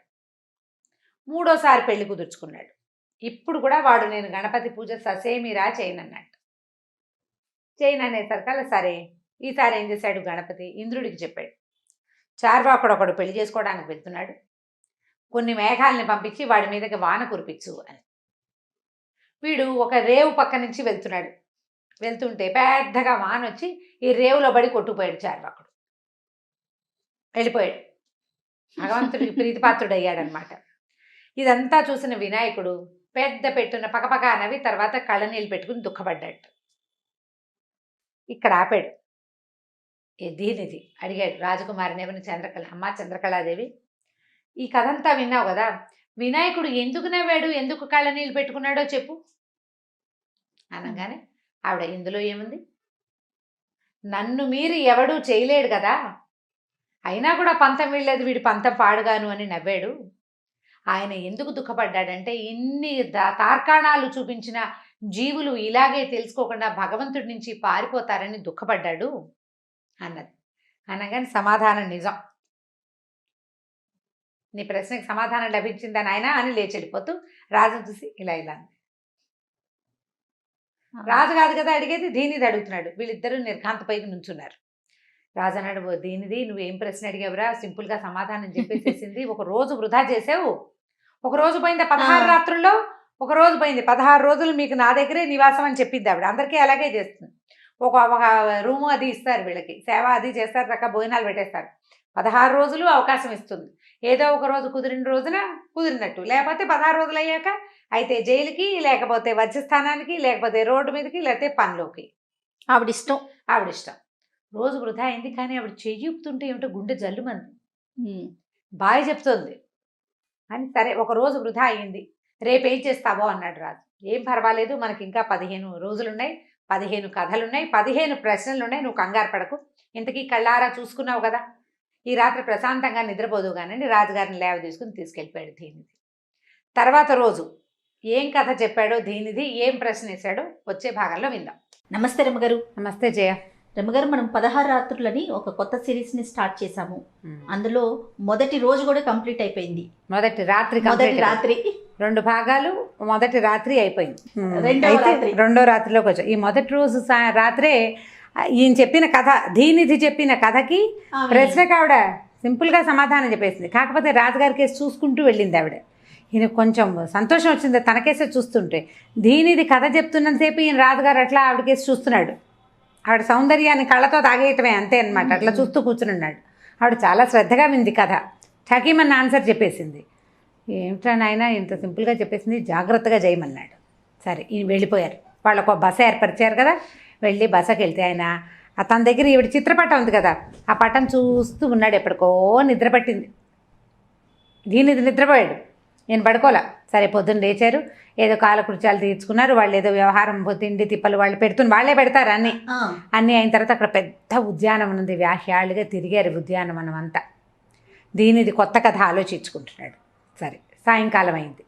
వీళ్ళు వెళ్ళేసరికి చక్కటి నీలపు రంగు చీర, వజ్రాలతో చేసిన రవికలు అవి తొడుక్కుని ఆవిడ చక్కటి, అంటే బట్టలు భలే ఉన్నాయన్నమాట డిఫరెంట్గా. అవి ఏవి ఇక్కడ మనకి రాజకన్యలు కట్టుకునే బట్టలు కావు.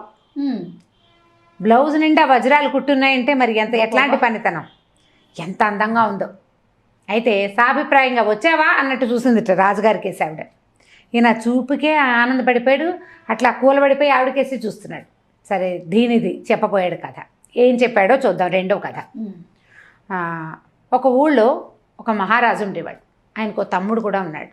సాధారణంగా రాజరికంలో పెద్దవాడు రాజు అవుతాడు, తమ్ముడు కొంచెం పరిపాలన అవి చూస్తాడు. రాజుగారి తమ్ముడు ఏవో కొన్ని పవర్స్ ఉంటాయి.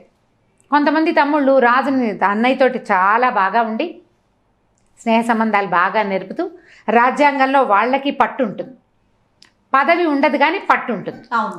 కొన్ని చోట్ల పెద్దవాడు చాలా బలశాలి తెలివిగలవాడయ్యి రెండో వాళ్ళు కొంచెం గ్యాప్ ఉండటం వల్ల, లేటుగా పుట్టడం వల్ల, లేకపోతే వేరే తల్లి సంతానం అయ్యో కొంచెం మేధకులుగాను, లేకపోతే ఆ పెద్దన్నయ్య మీద కుళ్ళుతోటో, ఆయన రాజయ్యాడు నేను అవ్వలేదన్న అయిష్టంతోటో జ్ఞాతులుగా మిగిలిపోతారు, అయిష్టంగా ఉంటారు. ఎప్పుడు అవకాశం దొరుకుతుందో అది కొట్టేద్దామా అలాంటి ధోరణి కూడా ఉంటుంది. కొన్ని చోట్లే అన్నదమ్ములు రాజులతోటి బాగా ఉండేవాళ్ళు కనపడతారు, సఖ్యతగా కనిపిస్తారు. అయితే ఈ రాజుగారికి లేక ఒక పిల్లాడు కలిగాడు. పిల్లవాడు కలిగిన కొద్ది కాలానికి రాజు మరణించాడు. రాజుగారి తమ్ముడు ఉన్నాడు. ఈయన తమ్ముడు రాజు అయ్యాడు. ఎప్పుడు తాత్కాలిక రాజు. రాజుగారి అబ్బాయే మళ్ళీ రాజు అవుతాడు, తమ్ముడు రాజు అయిపోడు, తాత్కాలిక రాజుగా ఉంటాడు. పిల్లాడు కొంచెం పెరిగాక పిల్లవాడే రాజుగారి అబ్బాయి రాజు అవ్వాలి. ఈయనకి ఏమనిపించేది, ఈ పిల్లాడు ఒకడు ఉండటం వల్ల కదా మనకి ఇబ్బంది వచ్చింది, పిల్లాడిని తొలగించేయాలి ఎలాగైనా. పిల్లాడిని తొలగించాలంటే రాజుకు చాలా మంచివాడు, ఆయనకి లేటుగా సంతానం కలిగింది. ప్రజలంతా ప్రార్థించి భగవంతుని ఎన్నో పూజలు చేస్తే, ప్రజలందరూ కలిసి హోమాలు చేస్తే ఈ పిల్లవాడు కలిగాడు. ఇప్పుడు అట్లాంటి పరిస్థితి ఉన్నప్పుడు రాజుకి సేవకులంతా విశ్వాసపాత్రులుగా ఉంటారు. పైగా చంటి బిడ్డ వీడు, 2 ఏళ్లవాడు, 2 ఏళ్ల పిల్లాడు అంతే.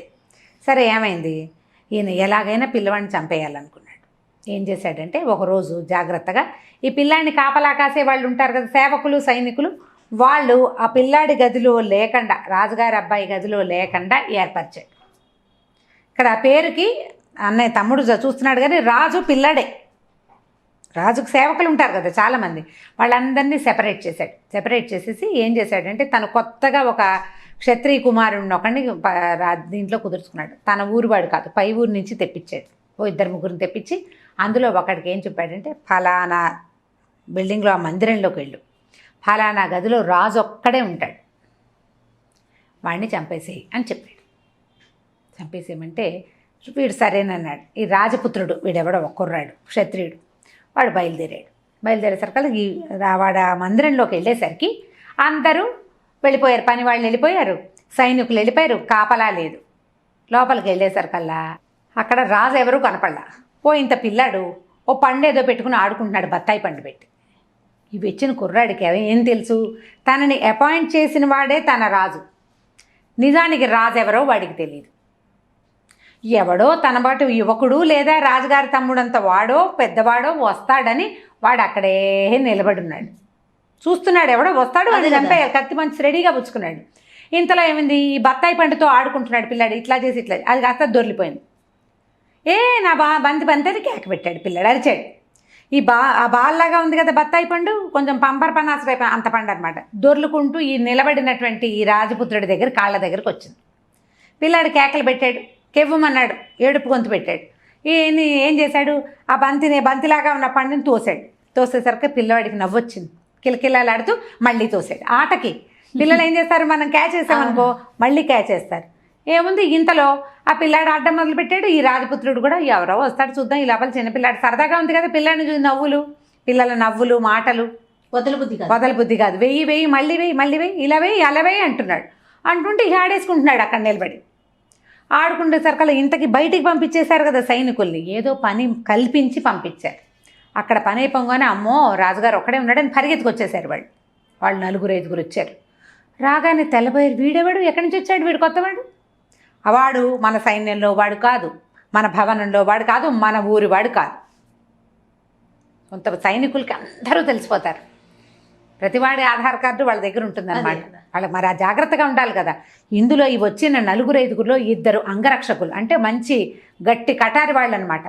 వాళ్ళు ఎవడరా నువ్వు అని గట్టిగా కేకలు పెట్టేసరికల్లా వాడు తత్తరబడి తత్తమ్మ అన్నాడు. అనగానే వీళ్ళకి డౌట్ వచ్చేసింది, పిల్లాడితో ఆడుతున్నాడు అంటే ఏదో చేయబోతున్నాడని మీదపడి కొట్టబోయారు. వాడు కొంచెం గట్టివాడే, వాడేం తక్కువవాడు కాదు. వాడు యథాశక్తి 2 కొట్టి మొత్తానికి వీళ్ళకి దొరకకుండా పారిపోయాడు. సరే ఈ రాజుగారి తమ్ముడికి తెలిసింది, పిల్లాడిని ఏమీ చేయలేకపోయాము, ఏం చేయాలి, ఇక చేసేదేం లేదు.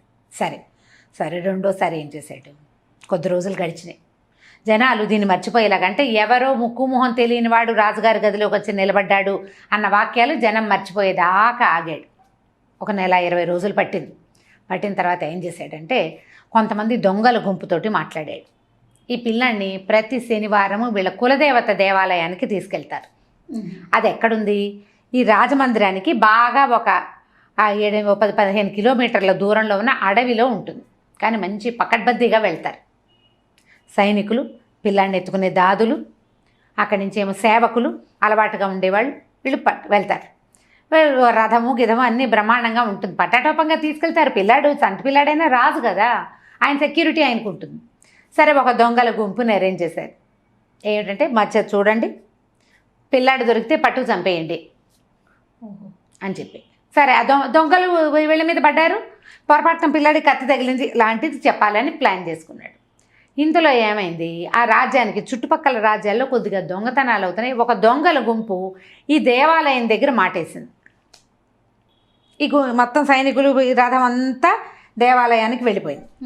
దేవాలయం నుంచి తిరిగి వచ్చేటప్పుడు మొట్టమొదటి దేవాలయం దగ్గర గుంపు ఒకటి బయట నుంచి వచ్చిన గుంపు ఉంది కదా, వాళ్ళు పట్టేశారు దొంగల్ని. వాళ్ళు పట్టేశారు ఈ సైనికుల్ని. పట్టేసి రథానికి ఉన్నవి బోళ్ళని ఏంటంటే రథాలకి బంగారు చక్రాలు అవన్నీ ఉంటాయి. తర్వాత గుర్రాల మీద బంగారపు జీన్లు మొత్తం ఓడబెరుక్కున్నారు. సైనికుల్ని చితకొట్టారు. వాళ్ళల్లో ఒక్క సేవకుడు మాత్రం తప్పించుకుని పారిపోయాడు. పిల్లాడిని ఎత్తుకోవటానికి కూడా వాడు పుట్టినప్పటి నుంచి ఉన్నవాళ్ళు మగవాళ్లే ఉన్నారు, ఆడవాళ్ళు లేరు. ఈ గుంపులో ఆడవాళ్ళు లేరు. కొంతమందిని దొంగలు చంపేశారు. ఒకే ఒక్కడు పారిపోయాడు. అందరూ పోయాక చూస్తే ఈ రథంలో ఉన్న సామాన్లన్నీ పీక్కుని పిల్లాడు ఒంటి మీద సరుకులు కూడా ఒలుచుకున్నాక చంటి బిడ్డ వీడేం చేస్తాడు, 2-2.5 ఏళ్ల పిల్లాడు, ఇప్పుడే కాస్త మాటలు వచ్చినాయి, అన్నయ్య తమ్ముడు అంటున్నాడు.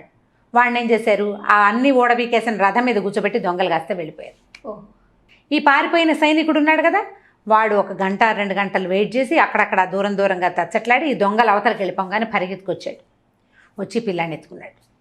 ఎత్తుకుని ఏమనుకున్నాడంటే ఇలా వెళ్తే ఎవరైనా పట్టుకుంటారని వాడు ఏం చేశాడు, మొత్తం బట్టలన్నీ చింపుకుని బట్టలంతా మసి చేసేసుకుని పిల్లాడి బట్టలు కూడా మసి చేసేసి మురికిగా చేసేసి పిల్లవాడిని వాడిని ఒక చిన్న బట్టల మూట దీని పక్కన ఇట్లా చంకకేసుకుని తీసుకుపోయాడు.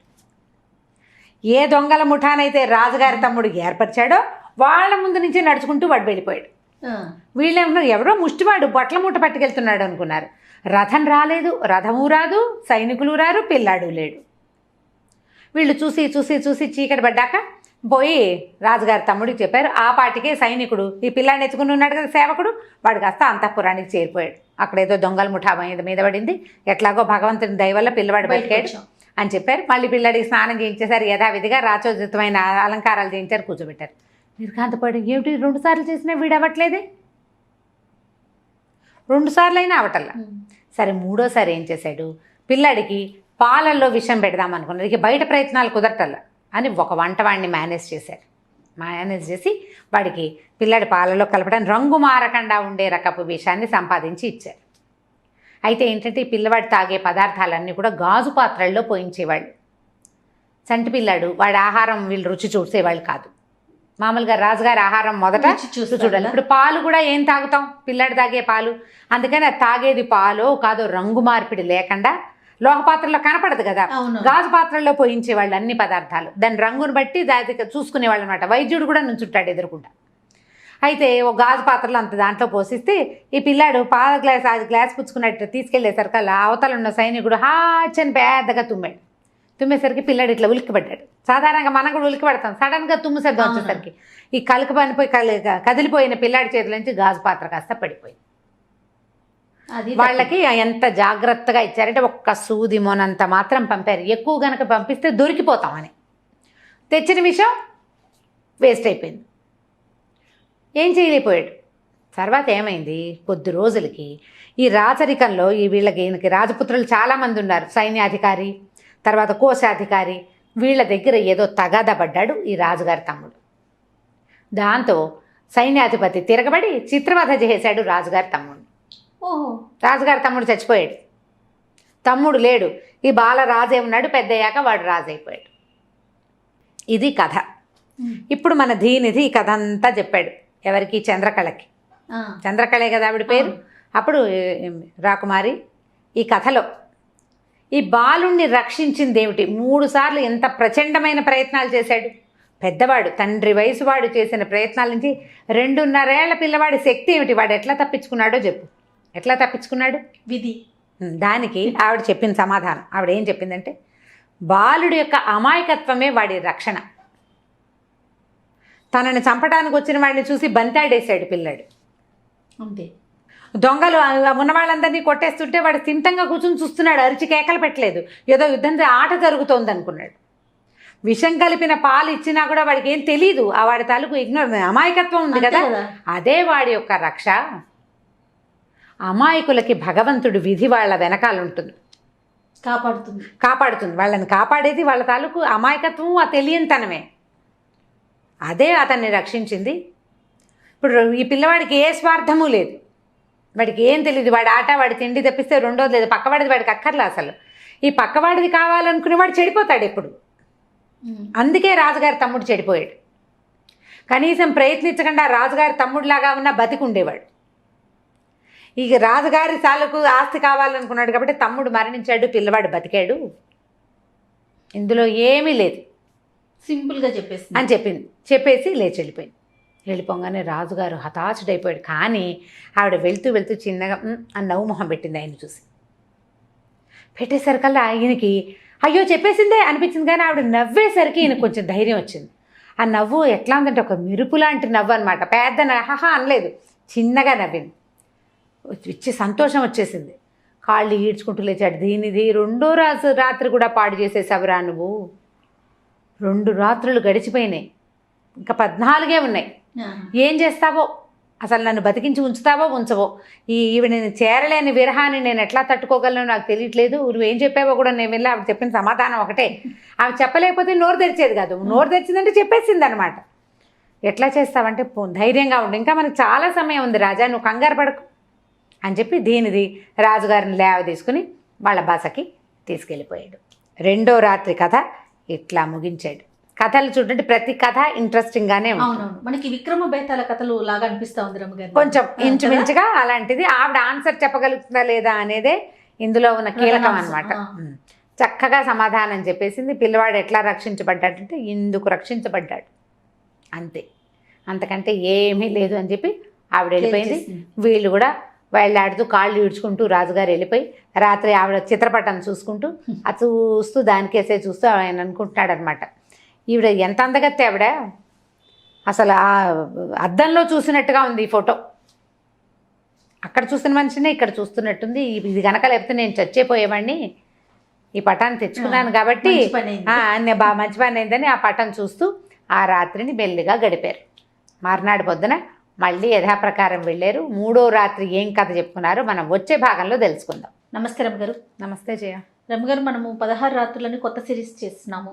2 రాత్రులు అయిపోయినాయి, 3వ రాత్రి. 3వ రాత్రి ఆవిడేమో ఠకీమని సమాధానాలు చెప్పేస్తూ ఉంది. ఈ 2 చెప్పేసింది. 3వ రోజు ఏం చేస్తుంది, ఈయన ఎలాంటి ప్రశ్న వేస్తాడు?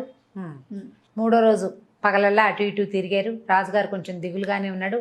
రాత్రంతా సరిగ్గా నిద్రపోలే, మధ్యరాత్రిలో నిద్ర పట్టింది, కొంచెం దిగులుగా ఉన్నాడు.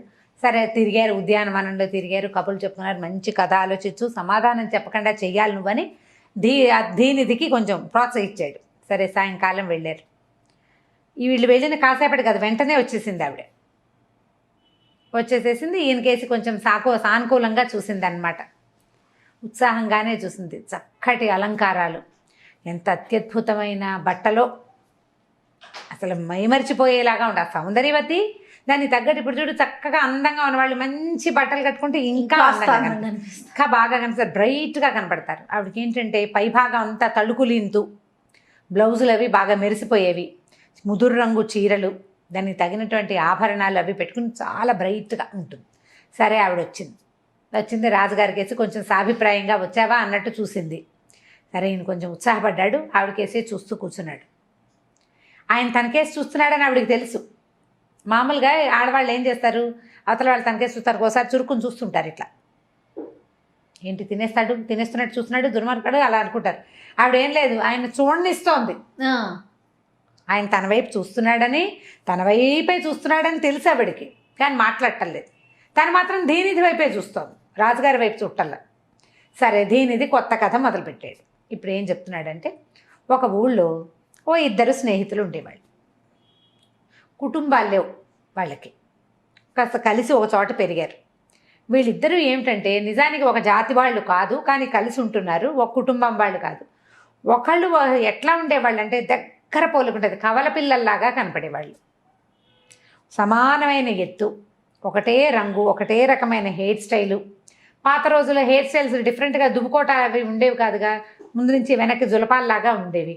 అలాగే జుట్టు, చేతుల కదలికలు, ముఖం, హావభావాలు అన్నీ ఒకేలా ఉండి ఎంత దగ్గర పోలికో, ట్విన్స్ లాగా ఉండేవాళ్ళు. భగవంతుడు ఎక్కడో పుట్టిన వాళ్ళని ఇట్లా పుట్టించాడని చెప్పుకుంటూ ఉండేవాళ్ళు. అయితే వీళ్ళని ఏమనేవాళ్ళు, ప్రత్యేకంగా వాళ్ళకి పేర్లు పెట్టిన వాళ్ళు ఎవరూ లేరు పాపం, పేర్లు ఎవరు పెట్ల. ఊళ్ళో వాళ్ళు మాత్రం బింబ ప్రతిబింబులు అనేవాళ్ళు. ఒకడు బింబము, రెండో వాడు ప్రతిబింబము, బింబుడు ప్రతిబింబుడు. ఈ బింబ ప్రతిబింబులు ఇద్దరు కలిసి హాయిగా తిరుగుతూ ఉండేవాళ్ళు. ఎక్కడికైనా వెళ్తే జంటగా వెళ్ళేవాళ్ళు, ఎంత బాగుండేదో, జీవితం చాలా బాగుండేది వాళ్ళకి. అయితే ఇట్లా ప్రత్యేకంగా ఉండటంతో వీళ్ళు జులాయిగా లేరు. ఆ ఊళ్ళో వాళ్ళు కొంచెం ముద్దొచ్చి పిల్లలు అందంగానే ఉండేవాళ్ళు, ఒకటే పోలికలో ఉండేవాళ్ళు, సరదాగా కూడా ఉండేది. అందరూ ఈ యుద్ధ విద్యలు నేర్చే చోటకి తీసుకుపోయి ఎవరే మీరు కూడా నేర్చుకుంటారా అని, ఏదైనా విందు భోజనాలు ఉంటే రండ్రా మీరు కూడా అని పిలిచి వీళ్ళని కొంత ఉత్తమ పౌరులుగా తీర్చిదిద్దడానికి ఆ ఊరు కూడా కొంత సాయపడింది. వాళ్ళు బుద్ధిమంతులుగా ఉండేవాళ్ళు. అయితే క్రమంగా కొంతకాలం ఇట్లా గడిచింది. అయితే ఆ పక్క ఊళ్ళో ఒక మంచి సంపన్న గృహస్థు ఒక ఆయన ఉన్నాడు. ఆయనకి ఒక చక్కని చుక్క అందమైన పిల్ల, సౌభాగ్యవతి, బాగుండేది. అయితే ఇందులో బింబుడు ఉన్నాడు కదా, వాడు ఒకనాడు ఎవరో వెళ్తుంటే వాళ్ళకి సహాయంగా వెళ్ళటం కోసం వాళ్ళతోటి వెళ్ళి ఆ పక్క ఊరు వెళ్ళాడు. ఆమెను చూసేసరికల్లా చాలా నచ్చింది అమ్మాయి అతనికి. నచ్చి క్రమంగా వాళ్ళ అదే ఊరు పదే పదే తిరిగి మెల్లిగా అమ్మాయితో మాట్లాడి ఆ అమ్మాయి కూడా తను నచ్చానని తెలుసుకుని వాళ్ళ నాన్నతో వాళ్ళ అన్నయ్యతో వాళ్ళ చుట్టాలు పక్కలతో అందరితో జనరల్గా ఇప్పుడు మగపిల్లలు చేసేది ఫ్రెండ్షిప్లు చేశారు. వాళ్ళు కూడా ఏమంటున్నారంటే ముందు వెనక లేదు, ఆస్తి పాస్తి లేదు, లేకపోతే పోయింది, మనకుంది, పిల్లాడు బాగున్నాడు కదా, అమ్మాయి కూడా నచ్చాడు, ఏదైనా పెద్ద ఉద్యోగం వేయించేసుకుంటే సరిపోతుంది అనుకున్నారు. అనుకుని పెళ్లి సంబంధం కుదుర్చుకున్నారు. తాంబూలాలు పుచ్చేసుకున్నారు, పెళ్లి సంబంధం కుదుర్చుకున్నారు. ఈ బింబుడు ప్రతిబింబుడు కలిసి ఉండేవాళ్ళు, కానీ ఎప్పుడు ఈ వ్యవహారంలో ప్రతిబింబుడు లేడు. ఓహో, బింబుడు ఒకటే తిరిగాడు. కొత్తల్లో అలాగే చేస్తారు చూడు. ఎప్పుడైతే పెళ్లి సంబంధం కుదిరిపోయిందో అప్పుడు ప్రతిబింబుడికి చెప్పాడు, పక్క ఊళ్ళో ఉన్నటువంటి వ్యాపారస్తుడి కుమార్తె సౌభాగ్యవతితో నా వివాహం కుదిరింది అని చెప్పి ఆ అమ్మాయిని చూపించేసరికి కల ప్రతిబింబుడికి కష్టం వేసేసింది. అవురవురా, వీడు నేను ఒకేలా ఉంటాం కదా, వీడికెందుకు ఇలా అదృష్టం పట్టాలి? పిల్ల అందగత్తే కాదు, నాన్నకి డబ్బులు ఉన్నాయి, ఒకతే పిల్ల, ఎంత కాదన్నా అల్లుడికి అరణంగా బోళ్ళు ఇస్తారా? వీడు దశెత్తుకుంది వాడికి, నేనేమిటి ఇలాగే ఉన్నాను? కుళ్ళు వచ్చేసింది, చాలా కుళ్ళు వచ్చేసింది. ఎలాగైనా ఆ అమ్మాయిని అవైల్ చేసేయాలి. వీడికి ఏముంది అవకాశం? తమిద్దరూ ఒకేలా ఉండడం, రూపురేఖలు ఒకేలా ఉంటాయి కదా. సరే, ఏం చేశాడు? బాగానే ఉందనుకుని బాగా మంచి గట్టిగా ఆలోచించుకున్నాడు. మర్నాడు ఎప్పుడైతే ఈ వివాహం వీళ్ళకి పెళ్లి సంబంధం వచ్చిందో, ఏ రోజైతే పెళ్ళి అని పెట్టుకున్నారో, అప్పట్లో పెళ్ళిళ్ళు మనకు మళ్ళీ ఫోటోషూట్లు పాడు ఏముండేవి, ముహూర్తం వేళకి తరలేయటమే, అంతకంటే ఏమీ లేదు. ఈ ఊళ్ళో ఈ అబ్బాయికి సంబంధించిన జనాలు ఎవరు లేరు కదా. పెళ్లి వాళ్ళు ఏం చెప్పారు, మీకు సొంత చుట్టాలు లేరు కదా, మేమే మిమ్మల్ని పెళ్లి కొడుకుని చేస్తాము, మీరు వద్దురుగాని అన్నారు. వీడేం చేశాడు ప్రతిబింబుడు, వేరే ఒక ఊళ్ళో అక్కడేదో బోళ్ళు వ్యవహారం ఉందని ఒకటి వ్యవహారాన్ని ఏర్పరిచి ఈ బింబుడు తను ఇద్దరూ అక్కడికి వెళ్ళారు. వెళ్ళాక వాడిని అక్కడే ఉండాల్సిన పరిస్థితి కల్పించి తను తప్పించుకున్నాడు. వాడు అక్కడ ఇరుక్కుపోయాడు.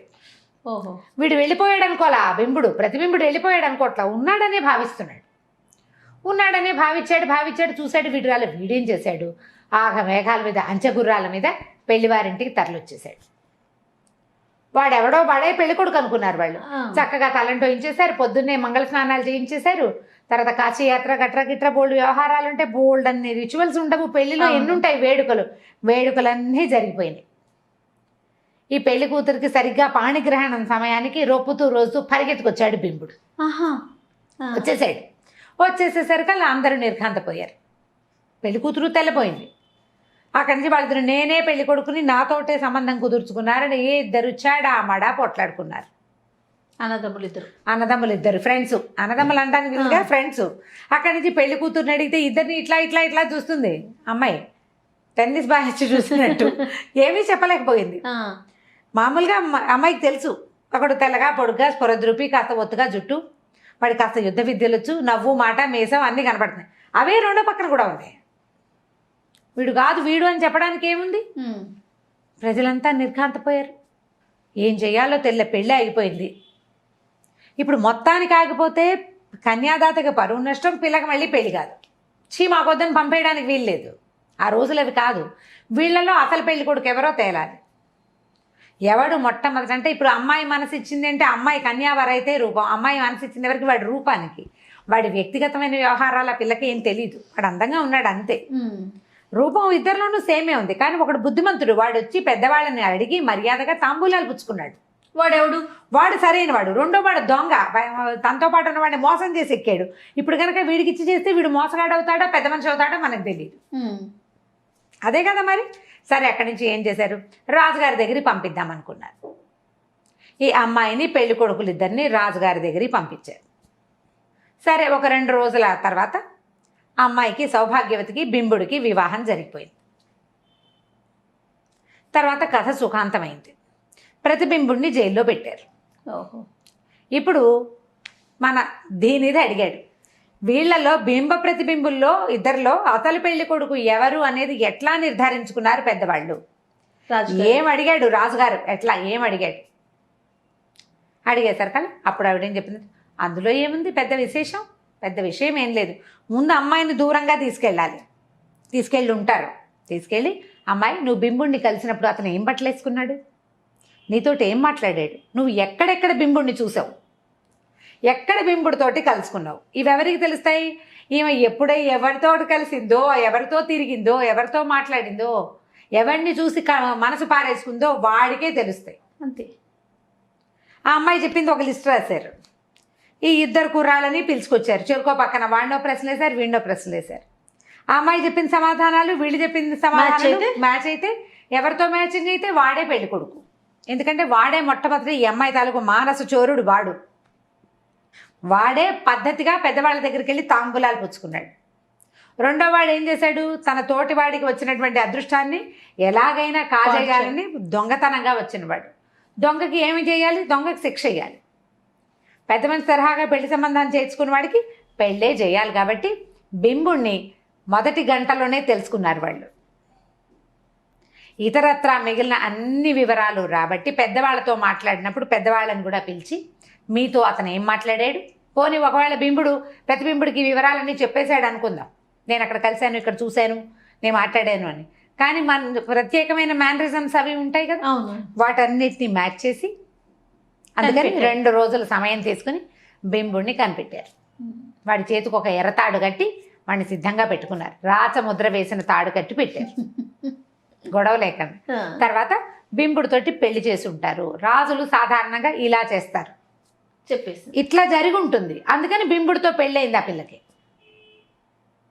ఆ అమ్మాయి సంతోషించింది, బింబుడు సంతోషించాడు. రెండో వాడు ఏడుస్తూ ఉండిపోయాడు. ఒకవేళ అరెస్ట్ అయిన వాడే బింబుడు అనుకో, ఒకవేళ వాడు అయ్యో నేను అన్యాయం అయిపోయింది ఏడ్చి గోల పెట్టాలి, వాడు గోల పెట్టాలి, తలకాయ ఉంచుకుని ఉన్నాడు సిగ్గుతో. తప్పు చేసిన వాడే కాబట్టి వాడు నోరు మూసుకుని ఉండుంటాడు. అందుకని వాడిని జైల్లో పెట్టగలిగారు, వీడికి ఇచ్చి పెళ్లి చేయగలిగారు. అయితే వాడు అరిచి గోల చేయొద్దు, గోల చేయలేదు అంటే ఇదే జరిగి ఉంటుంది అనగానే రాజుకి హతాశుడైపోయాడు. ఇదేమిటి ఇంత సింపుల్గా చెప్పేసింది సమాధానం. కాకపోతే ఆవిడ లేచి వెళ్తూ రాజుగారిని చూసి ఒక నవ్వు నవ్వి చెయ్యూపింది. ఓహో, వెళ్ళొస్తానంది అనలా, లాగా చెయ్యూపింది, బాగా అందనమాట. ఈయనకి ఉత్సాహం వచ్చింది.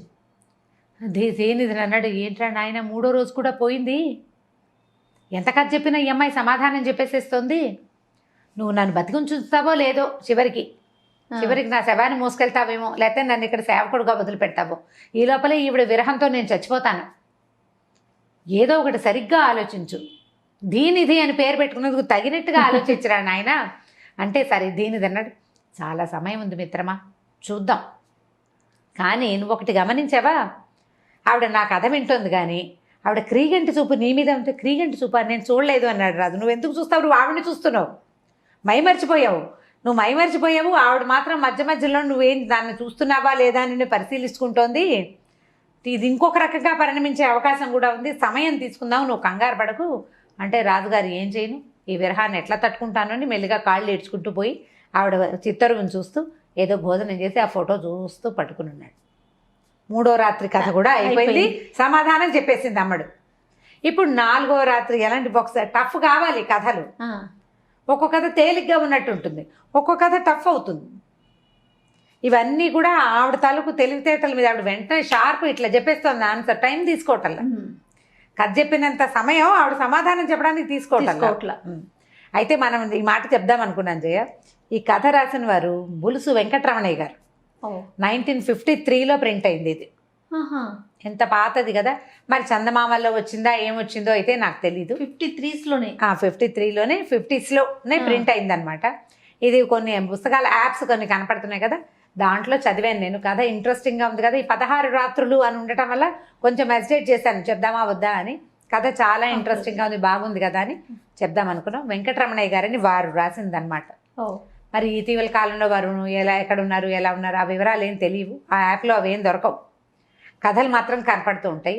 సరే, వారి పేరు కూడా ఒకసారి చెప్తే బాగుంటుంది కదా. తప్పకుండా. నమస్తే రమగారు. నమస్తే జయ. రమగారు, మనం 16 రాత్రులు ఈ కథలు చెప్పుకుంటున్నాము. 3 రోజులు అయిపోయినాయి. దీనిది అడిగే ప్రతి ప్రశ్నకి ఆవిడ టకీమని సమాధానం చెప్పేస్తోంది. మరి 4వ రోజు ఏం జరిగింది? 4వ రోజు పొద్దున అటు ఇటు తిరిగారు. సాయంకాలం అయ్యేసరికి రాజుగారి గుండెల్లో రాయబడుతోంది. ఓ పక్కన ఆవిడని చూసేద్దామని ఉంది, ఆవిడ ఏం చెప్పేస్తుందో అని ఉంది. భయంగానే మొత్తానికి వెళ్ళారు. వెళ్ళేసరికల్లా ఆవిడ చక్కగా అలంకారం చేసుకుని బయటకు వచ్చి రాజుగారిని వైపుకి ఎట్లా చూసింది, తలుక్కుమన్నట్టు చూసిందనమాట. అసలు అంటే కళ్ళు మెరిపించింది. ఆవిడ కళ్ళు మెరిసినాయి రాజును చూసేసరికి. ఈయన గొప్ప సంతోషం వచ్చేసింది, ఉత్సాహంగా ఉంది. కానీ లోపల ఒక చిన్న శంక, ఈవిడ చాలా తెలివిగలది, వీడు ఏం చెప్పినా ఈవిడ చెప్పేస్తుందేమో అన్న భయం ఉంది. అట్లా కూర్చుని ఉన్నాడు, చూస్తున్నాడు ఆవిడకేసి. సరే, దీనిది కొత్త కథ చెప్పడం మొదలుపెట్టాడు. పూర్వమట ఒక రాజ్యంలో ఒక యుద్ధం సంభవించింది. ఒక రాజపుత్ర వీరుడు ఒక ఆయన సైన్యాధిపతిగా ఉండేవాడు. ఆయన చాలా విపరీతంగా యుద్ధం చేశాడు. ఎంత ప్రచండమైన యుద్ధం జరిగిందో. అయితే రాజుగారికి, ఏ రాజు వైపున ఈ రాజపుత్రుడు మనం చెప్పుకుంటున్న ఆయన యుద్ధం చేశాడో, రాజు ఇంచుమించు గెలిచే పరిస్థితులు వచ్చినాయి. కాకపోతే ఈ రాజపుత్రుడు ఒక శత్రువు వెంబడబడి కొంచెం తరిమాడు. శత్రురాజుల తాలూకు సైన్యాధిపతి వెనకాల కొంత దూరం వెళ్ళాక సైన్యాధిపతిని అయితే చంపేశాడు. కానీ ఈయనకి విపరీతంగా దెబ్బలు తగిలినాయి. అయితే వాళ్ళకి గెలుపు వచ్చినా కూడా ఈ చచ్చిపోయిన సైన్యాధిపతి తాలూకు అంగరక్షకులు ఉన్నారు. వాళ్ళు ఏం చేశారు, ఈ రాజపుత్రుడు వెనకాల పడ్డారు. ఓడిపోయాం, వీడిని బతకనివ్వకూడదని. ఇక ఎట్లా పారిపోయి వచ్చాడు ఆయన. ఇక ఒక గుర్రానికి అడ్డం పడిపోయాడు. ఇట్లా స్వారీ లేదు, పక్కకు పడిపోయాడు. ఆ గుర్రం పిచ్చెక్కినట్టు ఎటుపడితే అటు తీసుకెళ్ళిపోయాడు. వెళ్ళగా చివరికి ఒక పల్లెటూరులో జొరబడింది ఆ గుర్రం. కాసేపటికి ఏం చేశాడు, ఈయన మెల్లిగా గుర్రం నుంచి దిగేశాడు, గుర్రాన్ని తోలేశాడు. ఇంకా గుర్రపు డెక్కలు చప్పుడు వినపట్టాల, ఎవరు రావట్ల, తన వెనకాల తప్పించేసుకున్నారనమాట. తప్పించుకుంటే దగ్గరలో ఎక్కడా సైనిక స్కంధావారం ఉన్న ఆనవాళ్ళు లేవు. అడవి కాదు, ఏదో ఊరు.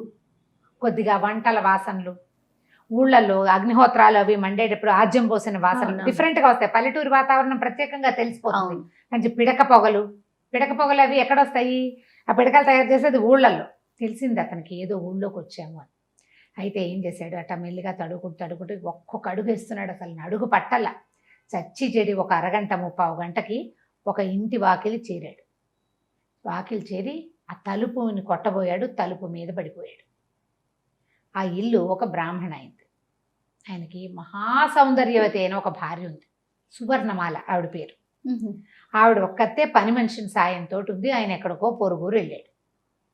ఆయన లేడు. ఎవరో తలుపు కొట్టారు. రాత్రి బాగా చీకటి మాటు, పైగా పాతకాలపు చీకటి.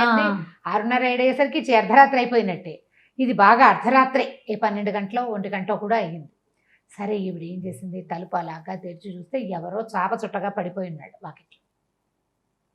చూసింది, దీపం పట్టుకొచ్చింది, పనమ్మాయిని కేకేసింది.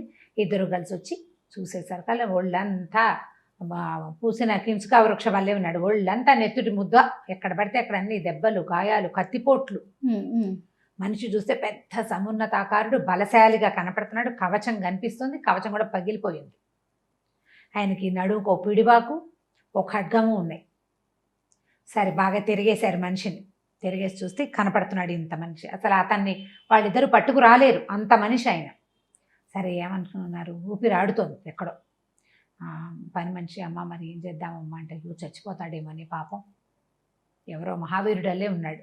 ఈ కత్తి, పిడిబాకు, పచ్చల బాకు, మీసాలు, మనిషిని చూస్తే తెలుస్తుంది కదా. ఇన్ని దెబ్బలు తిన్నాడంటే ఏదో పెద్ద యుద్ధం జరిగింది, ఎందులో ఇంచో వచ్చి ఉంటాడు. సరే, పట్టని ఏం చేశారు, ఎట్లా గొట్లా ఈడ్చుకెళ్ళి ఒక మంచం మీద వేశారు. ఆయన వేసి ఏం చేశారు, ఒక 2 దీపాలు, ఒక చిన్న దీపమే పెట్టుకుని ఉన్నారు. 2-3 దీపాలు వెలిగించి కాసిన వేడి నీళ్ళు పెట్టి మెల్లిగా ఆ ఒంటి మీద ఉన్న వస్త్రం ఒకటొకటి ఊడదీశారు. వాళ్ళ వల్ల ఎక్కడవుతాయి ఆ పనులన్నీ. కవచానికి వెనకాల ఉంటుంది క్లిప్పు, ముందు కవచం కనపడుతుంది. ఎట్లా గొట్లా అంత మనిషిని తిప్పి ఆ కవచం ఊడదీసి చూస్తే లోపల కూడా కత్తిపోట్లు ఉన్నాయి, ఛాతీ మీద పొట్ట మీద కూడా. మెల్లిగా బాగు చేశారు. కాస్త కొబ్బరి నూనె, పసుపు వేసి తర్వాత ఏవో చిన్న చిన్న పల్లెటూరు వైద్యాలు ఉంటాయి కదా, 4 ఆకుపసర్లు ఏవో ఉన్నాయి, మునగాకు అవి ఇవి తీసి మొత్తానికి ఎట్లా కొట్లా కట్టుకట్టి కాసిన పాలు వేడి చేసి నోట్లో పోసారు. ముందు నీళ్లు పోసారు, తర్వాత పాలు పోసారు. తెల్లవారేదాకా చూశారు, బాగానే బతికే ఉండేటట్టుగానే కనపడుతున్నాడు. ఇక అక్కడి నుంచి ఏం చేసింది ఈవిడ, ఒక తెలిసిన వైద్యుడిని ఎవరినో కేకేయించి పొద్దున్నే ఆయన వచ్చి చూసి, ఇది పెద్ద పెద్ద దెబ్బలేనమ్మా, ఈయన ఎవరో యుద్ధ వీరుడల్లే ఉన్నాడని ఆయన కూడా ఏవో కొన్ని పొట్లాలు అవి ఇవి ఇచ్చాడు, లేహ్యాలు. ఈవిడ ఒక 5-6 రోజుల పాటు ఆయన్ని బాగా పోషించింది. భర్త గారు ఊళ్ళో నుంచి రాల, ఆయన ఎక్కడికో వెళ్ళాడు, పొరుగురు సంపాదించుకోవడానికి వెళ్ళేవాళ్ళు బ్రాహ్మలు. ఓ 15-20 రోజులు ఎక్కడైనా యాజ్ఞికాలు చేసి డబ్బులు తెచ్చుకునేవాళ్ళు, లేదా 2 నెలలు కూడా వెళ్ళేవాడు. తోడుగా పని మనిషిని పెట్టాడు అందుకే ఆయన. ఈవిడ కూడా ఒక 20-25 ఏళ్ళది, 25 ఏళ్ళు ఉంటాయి ఆవిడ, పిల్లలు లేరు. సరే ఏమైంది, ఓ వారం అయ్యేసరికి ఈయన లేచి కూర్చోవటం మొదలుపెట్టాడు. లేచి కూర్చుంటున్నాడు. అయితే ఆయనకి కళ్ళకి ఇంపుగా సౌందర్యవతిగా కనపడుతోంది ఈవిడ. ఆవిడ చాలా అందమైన మనిషి. పైగా కొంచెం సాధారణంగా ఈ బ్రాహ్మణ ఇళ్లలో గబుక్కుని ఎదురు పడరు మగవాళ్ళకి. కాకపోతే ఈయన చచ్చిపోయేవాడిని బతికించింది కాదు, దాంతో ఆయన పట్ల ఆవిడేం పరద పాటించలే. ఆయన ఎదురుకుండా రాకపోవటం అది చేయలేదు. ఆయన అన్నం తింటావా, పాలు తాగుతావా, ఏదైనా తింటావా, బాధగా ఉందా, కాస్త 2 అడుగులు అయితే అక్కడ కూర్చో, వెచ్చగా ఏదైనా ఇమ్మన్నావా అని అడగడం అంత మామూలుగా చేస్తుంది అనమాట. రోజులు గడిచే కొందుకి ఇది ఒక 10-15 రోజులు అయ్యేసరికి శుభ్రంగా కోలుకున్నాడు. కోలుకునేసరికి ఈయన బుద్ధి తిరగటం మొదలుపెట్టింది. సౌందర్యవతిని చూసేసరికి ఆటోమేటిక్గా మగ బుద్ధి వచ్చేసింది బయటికి.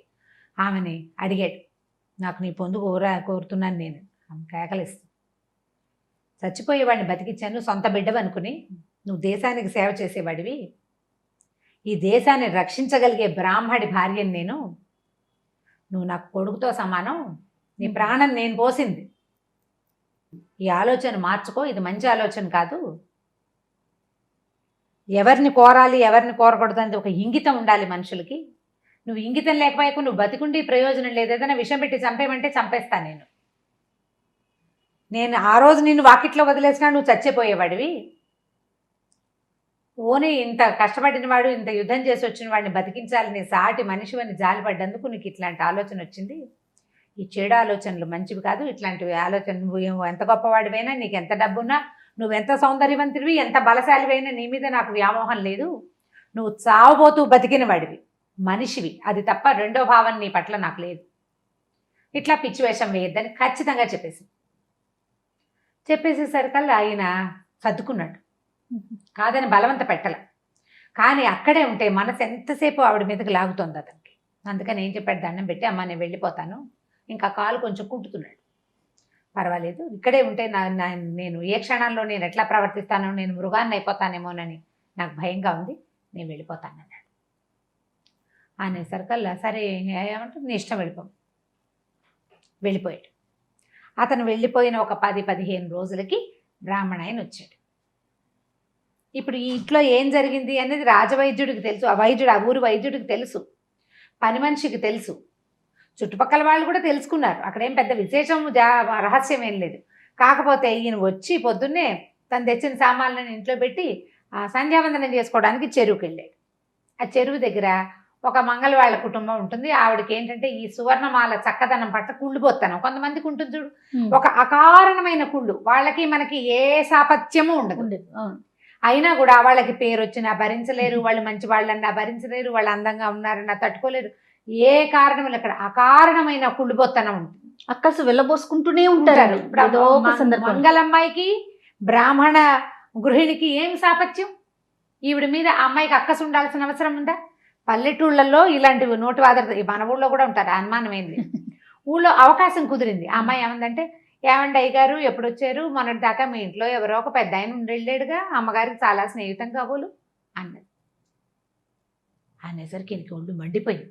గబగబా ఇంటికి వెళ్ళి పెళ్ళాన్ని నిలదీశాడు. ఆవిడేం చెప్పిందంటే, అవును ఒక రాజపుత్రుడు ఒక ఆయన దెబ్బలు తగిలి పడి ఉన్నాడు, ఆయనకి సేవ చేసాం, నేను సునంద పని మనిషి కూడా కట్లు కట్టించాం, గ్రామ వైద్యుని పిలిపించాం, ఆయన వైద్యం చేశాడు, దెబ్బలు తగ్గాక వెళ్ళాడు, ఆయన రాజుగారి దగ్గర సైన్యాధిపతి తాలూకు ఉప సైన్యాధిపతి అనేసరికల్లా ఆయన ఓర్చుకోలేకపోయాడు. పరపురుషుడితోటి నువ్వు గడిపావు, ఒక ఇంట్లో ఉన్నావు, నీతో పాటు నేను లేనప్పుడు ఒక పురుషుడు ఇంట్లో ఉన్నాడు, గ్రామం అంతా చెప్పుకుంటోంది.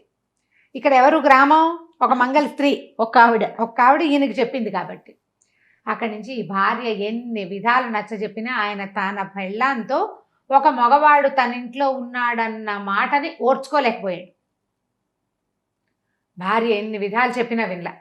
అడవికి తీసుకెళ్ళి ఆమెకి కాలు చేతులు నరికి చంపేశాడు. ఊరి దుర్మార్గుడు. ఇదే శిక్ష, ఇదే శిక్ష.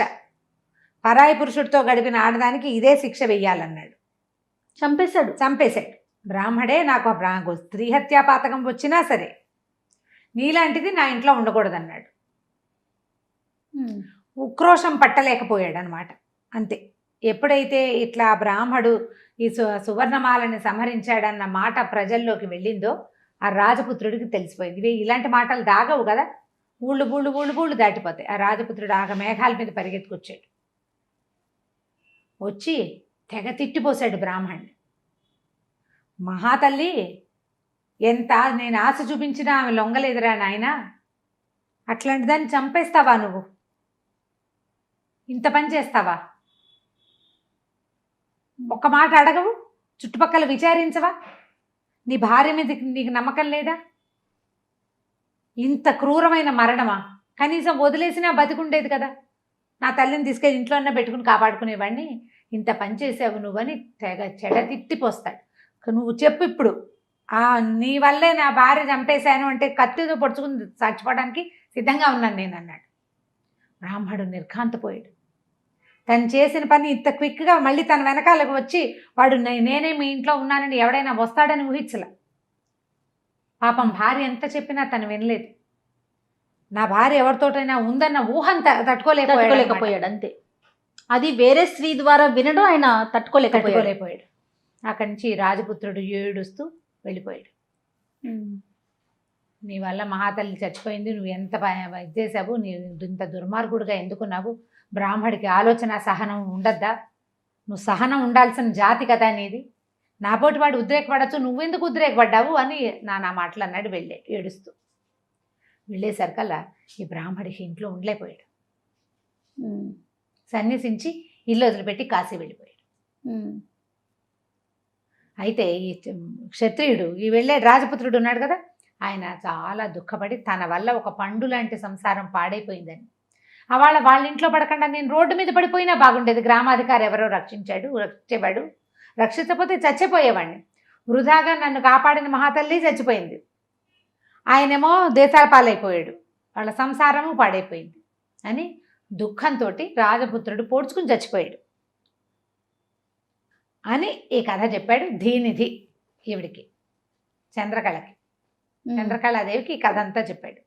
రాజుగారు చూస్తున్నాడు, ఏం చెప్తుందా చంద్రకళ. ఇప్పుడు అడిగాడనమాట ధీనిధి, ఈ మొత్తం కథలో తప్పెవరిది? ఈ కథకి ఒక మహాపాపం అంటేటట్టయితే ఎక్కువ పాపం ఎవరికి అంటాలి? ఏముంది, బ్రాహ్మడికి అంటాలి అని చెప్పింది ఆవిడ. రాజపుత్రుడు సువర్ణమాల దగ్గర ఉన్నాడు, సువర్ణమాల రాజపుత్రుడిని కాపాడింది. మనిషిగా ఆవిడ చేయదగిన పని చేసింది, కానీ అందులో మనిషిని మగవాడుగా ఆమె భావించలే. అసలు ఆవిడ అతనికి ఆశ్రయం ఇచ్చకపోతే బాగుండేది అంటాం మనం, వాడిని వదిలేస్తే పోయేది. పోనీ రాత్రి పడిపోయినాడు, చుట్టుపక్కల వాళ్ళని పిలిచి తెల్లారిదాకా అక్కడే వదిలేసి సస్తే తెచ్చాడులే అని వదిలేసి తన సంసారం చూసుకోవాలి ఆవిడ లెక్క ప్రకారం. కానీ ఆవిడ అట్లా చేయాల, మానవ ధర్మంగా ఏం చెయ్యాలో అది చేసింది. ఇప్పుడు ఆమెని ఆశించినట్టుగా ప్రవర్తించినాడు క్షత్రియుడు, కానీ అతను బుద్ధి తెచ్చుకున్నాడు, వెంటనే మార్పు తెచ్చుకుని అక్కడి నుంచి వెళ్ళిపోయాడు. తన బుద్ధి పెడద్రోవలు పట్టకుండా ఉండటం కోసం. అస్సలు తప్పు లేనిది సువర్ణమాల, పూర్తిగా ఆవిడ చేసింది సరైనది. పుణ్యం వస్తే మొత్తం పుణ్యం సువర్ణమాలకే రావాలి, పాపం ఏదైనా వస్తే కొంచెం రాజపుత్రుడికి రావాలి, ఎక్కువ బ్రాహ్మడికి వెళ్ళాలి. తన భార్యతో ఒక పురుషుడు అంటే ఆమె తండ్రి కావచ్చు, ఆమె అన్న కావచ్చు, తోబుట్టు కావచ్చు కదా, తన సాటి బ్రాహ్మడు ఎవడైనా కావచ్చు, ప్రశ్నించి విచారించకుండా ఆమె మరణానికి కారణమయ్యాడు. చేతులా ఆమెను హత్య చేశాడు. ఆయన సన్యాసం పుచ్చుకున్నా అతన్ని పాపం విడిచిపెట్టదు. కాశీలో ఉన్నా సరే వృధాగా ఒక స్త్రీని హత్య చేసిన పాపం, భార్యని అనుమానించి అవమానించిన పాపం ఎప్పటికీ అతన్ని విడిచిపెట్టదు. నరకానికి అంటూ వెళ్లాల్సి వస్తే బ్రాహ్మడే వెళ్తాడు, కానీ సువర్ణమాల ఏనాడో స్వర్గానికి వెళ్ళిపోయింది.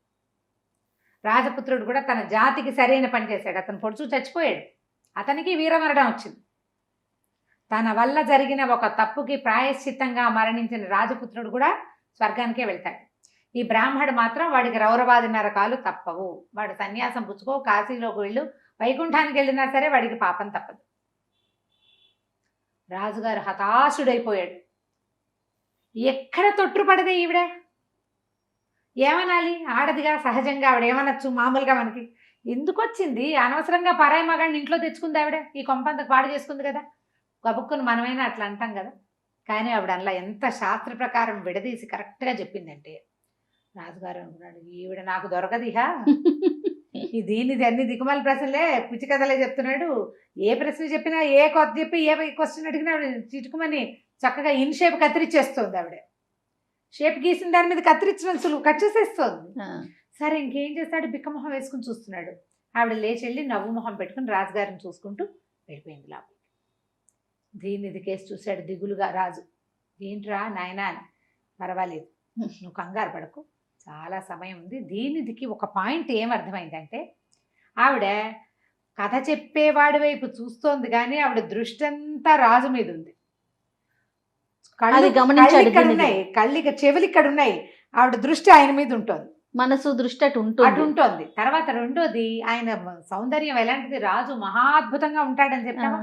ఆయన రూపం కళ్ళు తిప్పుకొనివ్వదు ఆడవాళ్ళని. ఆవిడ రావటం కూడా ఉత్సాహంగా వస్తుంది కథ వినటానికి. వీడి పని అవగొట్టేస్తాను, వీడిని ఎగరగొట్టేస్తాను లాంటి ధోరణి లేదు. ఏం చెప్తాడో విందామని, అబ్బో రాజుగారు వచ్చాడు, ఈయన దగ్గర కూర్చుందామని చూస్తోంది ఆవిడ. దీనిది అది కనిపెట్టాడు. 3వ రోజుకే తెలిసిపోయింది అతనికి ఆవిడ ఆసక్తిగా ఉంది ఈయన పట్ల అని. ఇదంతా రేపొద్దున మన ప్లస్సే కాబోతుంది. ఎలాంటిది? ఆవిడ తెలివితేటలు బయటపడుతున్నాయి. రేపు మన రాజ్యానికి వచ్చే ఆవిడ ఒట్టి నాగకన్యే కాదు, మహాద్భుతమైన చేముషి సంపద ఉన్నదనమాట. తెలివితేటలు ఉన్న ఆవిడే వస్తుంది మనకి. రాజుగారిని లైన్లో పెట్టగలదనమాట. రాజ్యాన్ని కూడా లైన్లో పెడుతుందని రాజుని లేవదీశాడు. పదనైనా బసకెళ్ళి పడుకుందాం, ఏమైనా తినేసి అని తీసుకెళ్ళాడు. రాజుగారు పాపం ఆ పటం చూసుకుంటూ ఎప్పుడో ఉసూరుమంటూ పడుకున్నాడు. దీనిది మాత్రం శుభ్రంగా నిద్రపోయాడు. ఏం పర్వాలేదు, ఆయన ధైర్యంగానే ఉంది. చెప్తే చెప్పింది కానీ ఈయన వదలదు అని అనిపించడం మొదలుపెట్టింది అనమాట. సరే ఇలా ఆ రోజు రాత్రి తెల్లవారింది. మర్నాడు మళ్ళీ వీళ్ళు వచ్చి ఆవిడకి ఏం కథ చెప్పారు, ఆవిడ ఏం చెప్పిందో మనం వచ్చే భాగంలో తెలుసుకుందాం. నమస్తే రమగారు. నమస్తే రమగారు. 16 రాత్రులు సిరీస్ వెళ్తూ ఉన్నాం కదా, 4 రోజులు అయిపోయినాయి. మరి 5వ రోజు దీనిది. ఈ రోజు ఏమైనా కష్టమైన ప్రశ్నలు అడిగాడా? ఆవిడ సమాధానం చెప్పారా, చెప్పలేదా? అసలు ఏం అడిగాడు? కష్టం కాదు, క్లిష్టమైనదే అడిగాడా? ఓకే. అయినా కూడా ఆవిడ అక్కడ లాభం లేదు ఆవిడ సంగతి. రామా పాప, ఆ రాజు పరిస్థితి ఏం కాను. సరే ఇద్దరు కలిసి వెళ్ళేసరికల్లా ఆవిడ సంతోషంగా నవ్వుమొహం పెట్టుకుంది. ఈయన వచ్చేసరికి చక్కటి అలంకారాలు, ఆకుపచ్చటి చీర, నీలం రంగు బ్లౌజు, మంచి మంచి నగలు, ఆకుపచ్చ నీలం కలిసి అసలు ఆ రెండు కాంబినేషన్ ఊహిస్తేనే కళ్ళు జిగేలమంటాయి మనకి. అంత జిగేలమంటున్నట్టుగా ఉంది. ఎన్ని నగలో, ఎంత అలంకారమో, ఎంత సౌందర్యమో. రాజుగారు నిరుత్సాహంగా కూర్చున్నాడు, గూళ్ళు వెళ్ళడేసుకుని దీనంగా చూస్తున్నాడు ఆవిడకేసి. ఆవిడ ఆయన వైపు చూస్తూ దీనిది కేసు చూస్తుంది మధ్య మధ్యలో. కథ చెప్తాడు కదా అని. సరే దీనిది కొత్త కథ చెప్తున్నాడు. పూర్వం రూపసింహుడు అని ఒక రాజుగారు ఉండేవారు. ఆ రాజుగారికి పరమాద్భుత సౌందర్యవతులైన 3 రాణులు ఉండేవాళ్ళు. అసలు పూర్వం మొత్తం సౌందర్యమేనా రమ్మగారు? రెండోది లేదు. అబ్బాయిలు సౌందర్యమే, అమ్మాయిలైతే మహా సౌందర్యం. అదే బాగుంది. ఏమిటో మరి కాలక్రమాన సౌందర్యాలు పోయినట్టున్నాయి మనకి. అట్లనే అనిపిస్తుంది. అంటే కవుల వర్ణన కదండి. వర్ణనే. అయితే ఈ మహాద్భుత సౌందర్యవతులు రాజుగారు పొద్దుటిపూటంతా ఆయన రకరకాల రాజవ్యవహారాల్లో ఉన్నా కూడా సాయంకాలం అయ్యేసరికి 3 రాణులతోటి ఆయన ఎప్పుడు మేడ మీద లేకపోతే ఉద్యానవనంలో 3 ఆయనతో పాటే ఉండేవాళ్ళు. ఎవరో ఒకళ్ళతోటి ఉండటము, ఒకళ్ళ వైపుకి వెళ్ళటం ఆ ధోరణి కాదు ఆయనది. 3తోటి చాలా చక్కగా కలిసి ఉండేవాడు. ఒక వెన్నెల నాటి రాత్రి మేడ మీద సౌధాం పైభాగంలో పడుకున్నారు. మంచి వెన్నెల, శ్రావణ పౌర్ణమి, ఎంత వెన్నెలగా ఉంటుంది. సరే రాజుగారికి మెలకు వచ్చింది. ఆయన మెలకు వచ్చి కాసేపు పచారులు చేశాడు. నిద్రలో మెలకు వస్తే మనం ఏం చేస్తాం? నిద్ర పట్టకపోతే కాస్త అటు ఇటు తిరగచ్చు. మేడ కదా చాలా ఖాళీగా ఉంది. 3 రాణులు 3 పక్కల మీద పడుకుని ఉన్నారు, 3 మంచాల మీద. ఈయందో పెద్ద మంచం, వాళ్ళ 3వి 3 మంచాలు. అంతకుముందు అంతా చిలకత్తలు వీవెన్లు అవి విసిరిన వాళ్ళు. రాత్రి అయిపోయింది కదా, అందరూ పడుకోవడానికి వెళ్ళిపోయారు. అర్ధరాత్రి చక్కగా చల్లని గాలి తిరుగుతూ ఉంటుంది పైన. శ్రావణ మాసం నిజానికి కాస్త వాన చినుకులు పడదు, కానీ వాన లేకపోవడం వల్ల వీళ్ళు పైన ఉన్నారనమాట. ఆ మేడ మీదే బోలెడన్ని లతాని కుంజాలంటే చక్కగా తీగలు సాచిన మొక్కలు అవన్నీ చాలా ఉన్నాయి. రాజుగారు మెల్లిగా అటు ఇటు తిరుగుతూ ఒక్కొక్క రాణిని పరిశీలనగా చూస్తూ ఉన్నాడు. ఏ రాణికి ఆ రాణి చంద్రబింబాలు లాంటి ముఖాలు, కళ్ళు మూసుకుంటే కలువరెక్కలు మూసుకున్నట్టుగా కళ్ళు, సంపెంగల్ లాంటి ముక్కు, ఎంత చక్కటి పెదిమలో, ఎంత చక్కటి చెంపలో చంద్రుడి నీడ చంద్రుడు కనపడుతున్నాడు ఆ చెంపల్లో, అంత అందంగా ఉన్నారు. ముగ్గురికేసి చూశాడు. వీళ్ళు ముగ్గురులో ఎవరు అందగత్తె అనిపించింది ఆయనకి. ముగ్గురులో బాగా అందగత్తె ఎవరో, ఈవిడ చూస్తే ఈవిడ చాలా బాగుంది అనిపిస్తుంది, ఆవిడని చూస్తే ఆవిడ ఇంకా బాగుంది అనిపిస్తుంది, ఆవిడ చాలా బాగుంది, మూడో ఆవిడ మరీ బాగుంది. ముగ్గురులో ఎవరు ది బెస్ట్ బ్యూటీ తెలియలేదు ఆయనకి. నిద్రపట్ల ఇంకా మార్చి చూశాడు. పడుకుని ఏమనుకున్నాడంటే, ఇంత పరమాద్భుత సౌందర్యవతులు మన భార్యలు కదా, అందరికంటే అద్భుత సౌందర్యవత ఏదో దాన్ని నెత్తిని పెట్టుకోవాలని ఉంది ఆయనకి, ఆ ఒక్క ఆవిడ్ని. అది కుదిరేలాగా లేదు, తెలియటల్లా ఆయనకి. సరే మర్నాడు పొద్దున మంత్రి గారు వచ్చాడు పొద్దున్నే. ఆయన కొంచెం మంత్రిగాడు మనకు మళ్ళీనే కొంచెం తెలివైన వాడు అనమాట. మంత్రి గారు గట్టివాడు. సరే ఈయన రాజుగారు అన్నాడు, మహామంత్రి ఏదైనా ఒక వస్తువు 3 ఒకేలా ఉన్నాయనుకోండి, వాటిలో అందమైంది మంచిది ఎలా తెలుసుకోవాలండి అన్నాడు. ఏముందండి, వాడక విధానాన్ని బట్టి తెలుసుకోవాలన్నాడు మంత్రి. ఏదైనా 3 తీపి పదార్థాలు, వాటిలలో ఏది మంచిదో ఏది బాగుందో ఎలా తెలుసుకోవడం అంటే నాలుకని బట్టేనండి అన్నాడు. అదేమిటండి మరి నాకు తెలియట్లేదు, ముగ్గురు రాణుల్లో ఎవరందగత్తో నాకు అర్థం కావట్లేదు అన్నాడు. మంత్రి గారు బతుకమన్నాడు. ఓ నాయన సమాధానం చెప్తే కొంప మునిగిపోతుంది. ఈయన ఏమన్నాడు, అదో పెద్ద సమస్య ఏమిటి రా మహాప్రభు, ముగ్గురు రాణులు అందగత్తలే, ముగ్గురు మీకు అనురూపమైన వాళ్ళు, మీతో చాలా ప్రేమగా ఉంటారు, వాళ్ళల్లో వాళ్ళు కొట్టుకోరు, బంగారు తల్లులు పాపం, పోనీ కొట్టుకోవటం లేదు, మీకు బాగుంది, ఉంచుకోండి, ఎందుకు వచ్చిన ప్రశ్న, అనవసరమైంది కదా. మామూలుగా చూడండి, అన్నం తిన్నాక ఒక రకం స్వీటు తిందామనిపిస్తుంది, స్వీటు, అదే స్వీటు అన్నానికి ముందు తింటే అన్నం పోతుంది. ఓ స్వీటు సాయంకాలం వేళ తింటే బాగుంటుంది, ఇంకో స్వీటు రాత్రి వేళ తింటే బాగుంటుంది. 3 మనకి ఇష్టమే. మన ముగ్గురు రాణులు కూడా అంతే, వాళ్ళు ముగ్గురు అందమైన వాళ్ళు. మీరు ఎవరితోటి ఏ రోజుకి మీకు వాళ్ళతో గడపాలనిపిస్తే ఆ రోజు మీరు వాళ్ళతో గడపండి హాయిగా సంతోషంగా, మిగిలిన వాళ్ళిద్దరు ఏమనరు, సరి సమానంగా చూసుకోండి మహాప్రభు. ఎందుకు వచ్చిన ఈ సమస్య అంటే ఒప్పుకోలే రాజు. ఆయనకి అదొక పెద్ద బృహత్తర కార్యక్రమంలాగా ఎట్లా వీళ్ళలో అందగత్తె ఎవరో కనుక్కోవటం. దాసీలను అడిగేవాడు, ముగ్గురు సమానంగా ఉన్నారనేవాడు వాళ్ళు తెలివిగా. కొంతమందికి ఒక్కొక్కళ్ళు నచ్చుతారు, నచ్చినా చెప్పటల్లా, ఎవ్వరూ చెప్పల, ఎందుకంటే అనవసరమైన మాటని ఎవ్వరూ చెప్పలేదు. చెప్పకపోయేసరికల్లా సరే ఏమైంది, ఈ రాజుగారు రోజు అదొక ప్రోగ్రాం కింద ఈ మంత్రిని అడిగేవాడు, ఎలా తెలుసుకోవాలి నువ్వు తెలివైన వాడివి, నువ్వే కదా నా బ్రెయిన్వి, నువ్వు కదా చెప్పాలి. మంత్రికి విసుగుపెట్టింది. తర్వాత ఏమన్నాడంటే, అది కాదండి, కాంతిగ్రాహుడు అని ఒక ఆయన ఉన్నాడు. ఈ కాంతిగ్రహుడు ఏంటంటే వీడు చాలా అత్యద్భుతమైన తెలివితేటలు కలవాడని, సౌందర్యాల్లో గొప్ప సౌందర్యాన్ని గుర్తుపట్టగలడని ఆయన గొప్ప పేరుంది. ఆయన వజ్రాల్లో గొప్ప వజ్రాన్ని తీస్తాడు, ముత్యాల్లో గొప్ప ముత్యాన్ని తీస్తాడు, అట్లా సౌందర్యవతుల్లో కూడా గొప్ప సౌందర్యాన్ని తీస్తాడు, ఆయనతో మాట్లాడదాంలేండి అన్నాడు. ఆ కాంతిగ్రహుడు ఎక్కడికో వెళ్ళి ఇప్పుడు ఈ ఊళ్ళోనే ఉన్నాడు. ఉండేసరికి రాజుగారు కాంతిగ్రహుడికి కబురు చేశారు. కబురు చేసి మా ముగ్గురు రాణుల్లో ఎవరు అందగత్తలో, ఇప్పుడు మా ముగ్గురు రాణుల్ని చూడండి అని అన్నా, లేదా రాణులు మీరు వచ్చి వీళ్ళ ముందు నుంచోండి అంటే రాణులకు అవమానం కాదు, వాళ్ళు ఏమనుకుంటారు, ఎట్లా చేయాలి, పైగా ఈ విషయం కోసం వాళ్ళని ఎవరినో పిలుస్తున్నామంటే వీళ్ళు ఎట్లా రియాక్ట్ అవుతారు, ఇప్పటిదాకా బాగా బంగారు తల్లులుగానే ఉన్నారు, రేపొద్దున అమ్మశక్తులుగా మారచ్చు వాళ్ళు, ఆశ్చర్యాన్ని పోటాడితే. అందుకని ఏమన్నారు, అలా కాదండి మంత్రి గారు చెప్పాడు, అట్లా కాదు, మనం కాంతిగ్రహుడిని పిలుద్దాం, ఆ సమయానికి ముగ్గురు రాణులు ఆయన ముందు నుంచి వెళ్ళేలాగా చూద్దాం, వాళ్ళలో ఒక ఆవిడని ఆయన గుర్తుపడతాడు అని చెప్పాడు. సరే బాగానే ఉంది. కాంతిగ్రహుడు వచ్చాడు, కూర్చున్నాడు. రాజుగారు, కాంతిగ్రహుడు, మంత్రి గారు ఏదో పిచ్చాపాటి మాట్లాడినారు, పలహారం సేవించారు. పెద్దరాణి గారు వచ్చింది, వెళ్ళింది. ఆవిడని చూసి ఆయన ఇట్లా చూసి ఊరుకున్నాడు. రెండో రాణి గారు వస్తే అట్లా చూశాడు ఆశ్చర్యంగా. మూడవ రాణి రాగానే ఈయన కొంచెం జలధరించినట్టుగా ఉంది, ఈయన ఒళ్ళు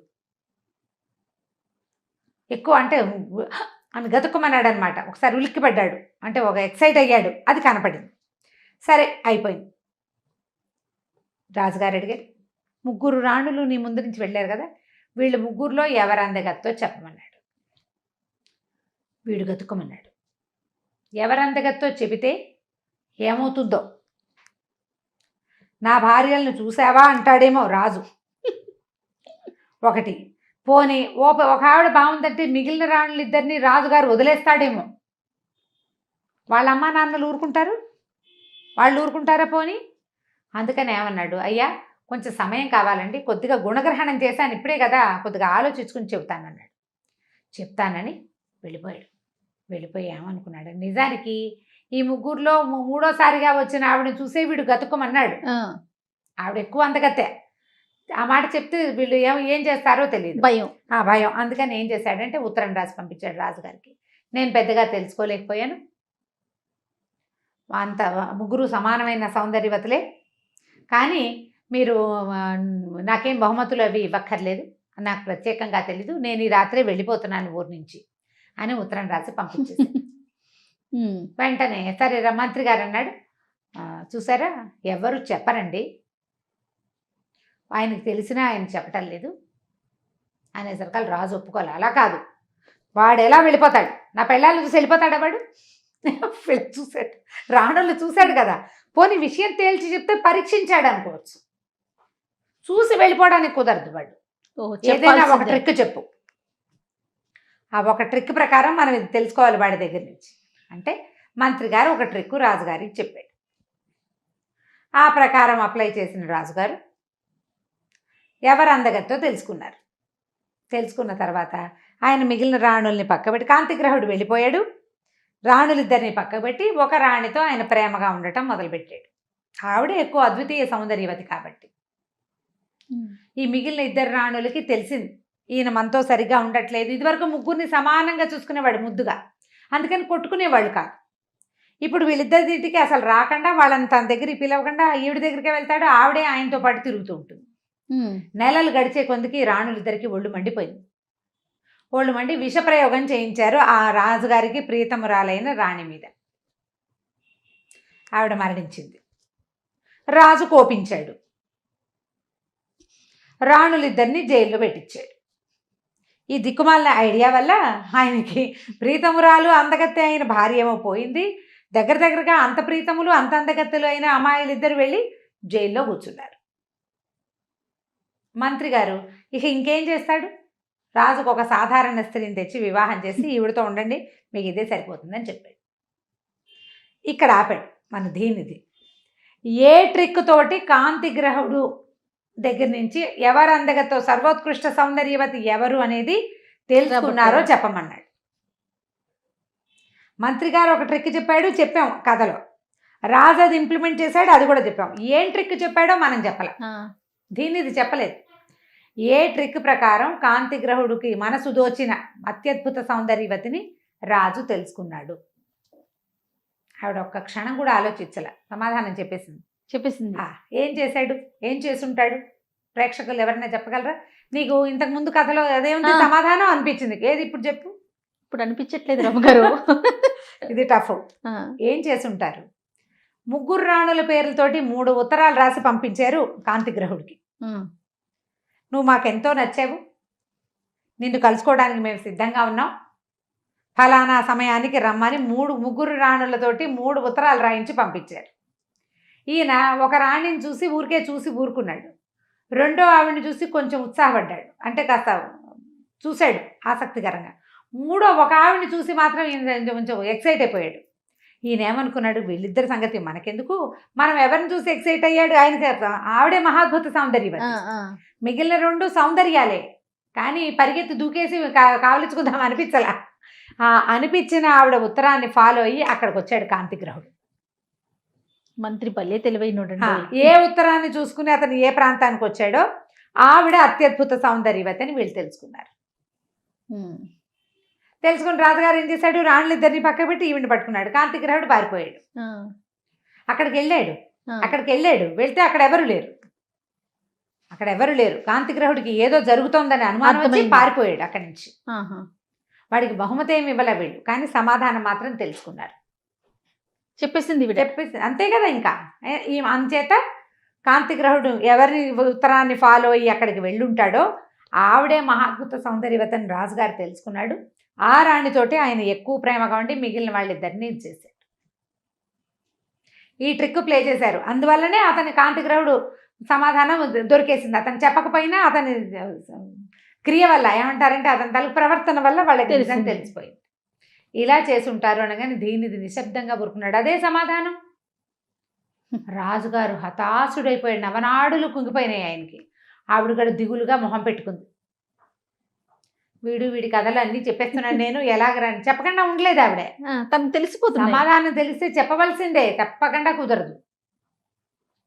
దిగులుగా మొహం పెట్టుకుని రాజుగారి వైపు వెనక్కి తిరిగి చూసుకుంటూ వెళ్ళింది. ఈయన బిక్కమొహం వేసుకుని కూర్చున్నాడు.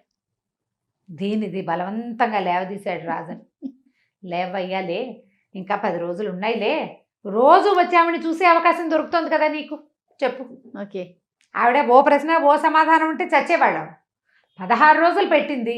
16 రోజులు ఓడిపోతే ఓడిపోయాం. ఇన్ని రోజులు అసలు మనం ఊహించామా ఆవిడని చూస్తూ ఉండగలమని? నువ్వు ప్రతిరోజు చూడగలుగుతున్నావు, మరోసారి మళ్ళీ చూద్దు కానీ లేచి రావయ్యా అని రాజుగారిని దీనిది లేవ తీసుకుపోయాడు. వాళ్ళ రాజుగారికి అన్నం సగమే సహించింది. సగం అన్నం తిన్నాడు. సగం రాత్రి మెలకుగానే ఉన్నాడు. ఆ ఫోటో చూసుకుంటూ పడుకున్నాడు. ఎట్టకాయలకి తెల్లవారు 5ంటికి పడుకున్నాడు. 7ంటికి లేచాడు. 2 గంటలే నిద్ర. పాప నిద్ర మొహంతో అలాగే ఉన్నాడు. మెల్లిగా వ్యాహ్యాలు అవి ఇవి తిరిగారు. సాయంకాలం కోసం వేచి ఉన్నాడు. వచ్చే కదా మనం రేపటి మరోసారి భాగంలో చెప్పుకుందాం. నమస్తే రమ్గారు. నమస్తే జయ. రమ్గారు, మనము 16 రాత్రులు ఈ సిరీస్ చెప్పుకుంటూ ఉన్నాము. 5 రాత్రులయ్యి 6వ రాత్రిలోకి వచ్చారు. దీనిది అడిగిన ప్రతి ప్రశ్నకి ప్రతి స్టోరీకి ఆవిడ ఆన్సర్ చెప్పేస్తున్నారు ఠకామని. ఇప్పుడు ఏం చెప్తాడో చూడాలి. సరే, మర్నాడు పొద్దున్న లేచారు, అటు ఇటు తిరిగారు, కాలక్షేపం చేశారు, ఆలోచించుకున్నారు. రాత్రంతా పెద్దగా నిద్ర లేదుగా. ఆయన అక్కడ ఇక్కడ తోటలో కూర్చుని కురుపాట్లు పడుతూ ఆవిడ గురించి కలలు గంటూ ఎటగొట్ట గడిపాడు పాపం. సాయంకాలం వీళ్ళు వెళ్ళేసరికి ఆవిడ చక్కగా తయారై కూర్చుంది, రెడీగా. సమాధానం చెప్పడానికి కాదు, కథ వినటానికి కాదు, రాజును చూడడానికి కూర్చుని ఉంది. సరే, వీళ్ళు వెళ్ళేసరికి రాజును చూసేసరికి సమాధానం కోసం అంటే కథ వినటానికి కూర్చుంది, కానీ ఆయన చూడగానే నెట్టూర్చింది. ఆనంగానే రాజు పాపం బాధ వచ్చేసింది.